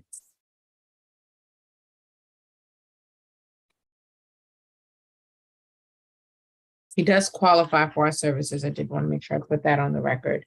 And he is currently homeless, Your Honor. So we asked for a signature bond, being that Mr. Morris doesn't have the means to bond out of jail on his own. It's going to be $1,000 good bond. I want him to have a social worker visit regarding the issues that were mentioned. No further contact with Miss Victorian. Stay away from the Pinehurst Drive address, and no drugs, alcohol, or weapons while out on bond. Thank you, Judge. Okay. Thank you, Your Honor. You're welcome. Let's see, I think that completes the 2 o'clock calendar. When Ms. Lewis is ready, we can go over the calendar. Welcome to position 21.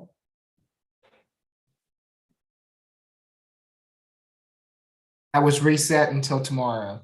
That one is reset for tomorrow also? Yes.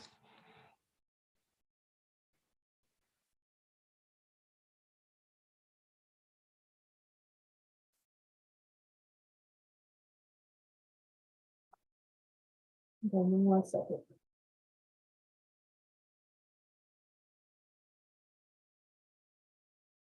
And Ms. Adams, you can send those waivers to me, Katrina Lewis,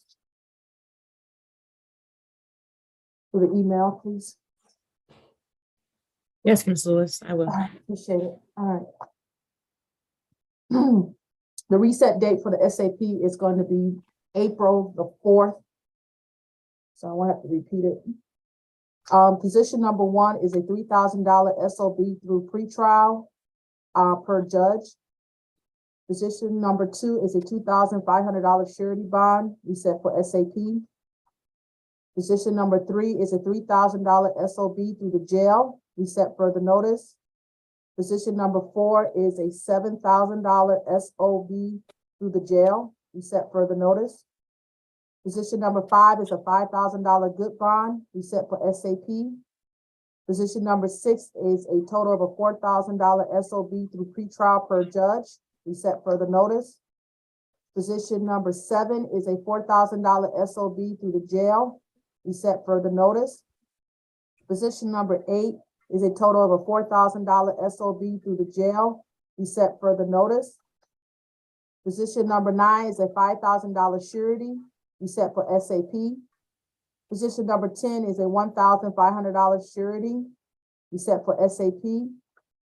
Position number 11 is a $3,000 surety reset for SAP. Position number 12 is a total of a $2,500 surety reset for SAP. Position number 13 is a $1,000 surety reset for SAP. Position number 14 is reset for the SEA counter for tomorrow, March the 21st. Position number 15 is a $1,000 SOB through the jail, reset further notice. Position 16 is a $1,000 surety, reset for SAP for 4/4/23. Position 17 is a $1,000 surety, reset for SAP. Position number 18 is a total of a $5,000 SOB through pretrial per judge. Position number 19 is a $1,000 SOB through the jail, reset further notice. Position number 20 is a $10,000 surety, reset for SAP. Position number 21 is reset for the SEA calendar tomorrow for March the 21st. Position 22 is a $2,000 SOB through the jail, reset further notice. Position 23 is a $5,000 SOB through pretrial per judge, reset further notice. Position 24 is a $1,000 SOB through the jail, reset further notice. Position 25 is a $1,000 SOB through the jail, reset further notice. Position 26 is a $2,000 security bond, reset for SAP. Position 27 is a total of $1,000 good bond, reset for SAP. I have one question before we go. Go ahead. Position 10, what did you say that bond was? Because I thought I heard something that I didn't write down and I just wanted to double check.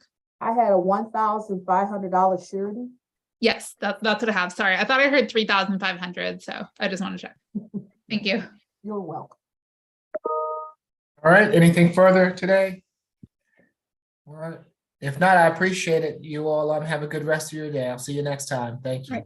Thank you, Good day, Judge. Judge. I'll get those right over to Thank the you. judge. And Ms. Adams, Okay. send those waivers to me, please. Yes, I'm gonna send them to you now. Thank you. Thank ma'am. you. Uh-huh. All right.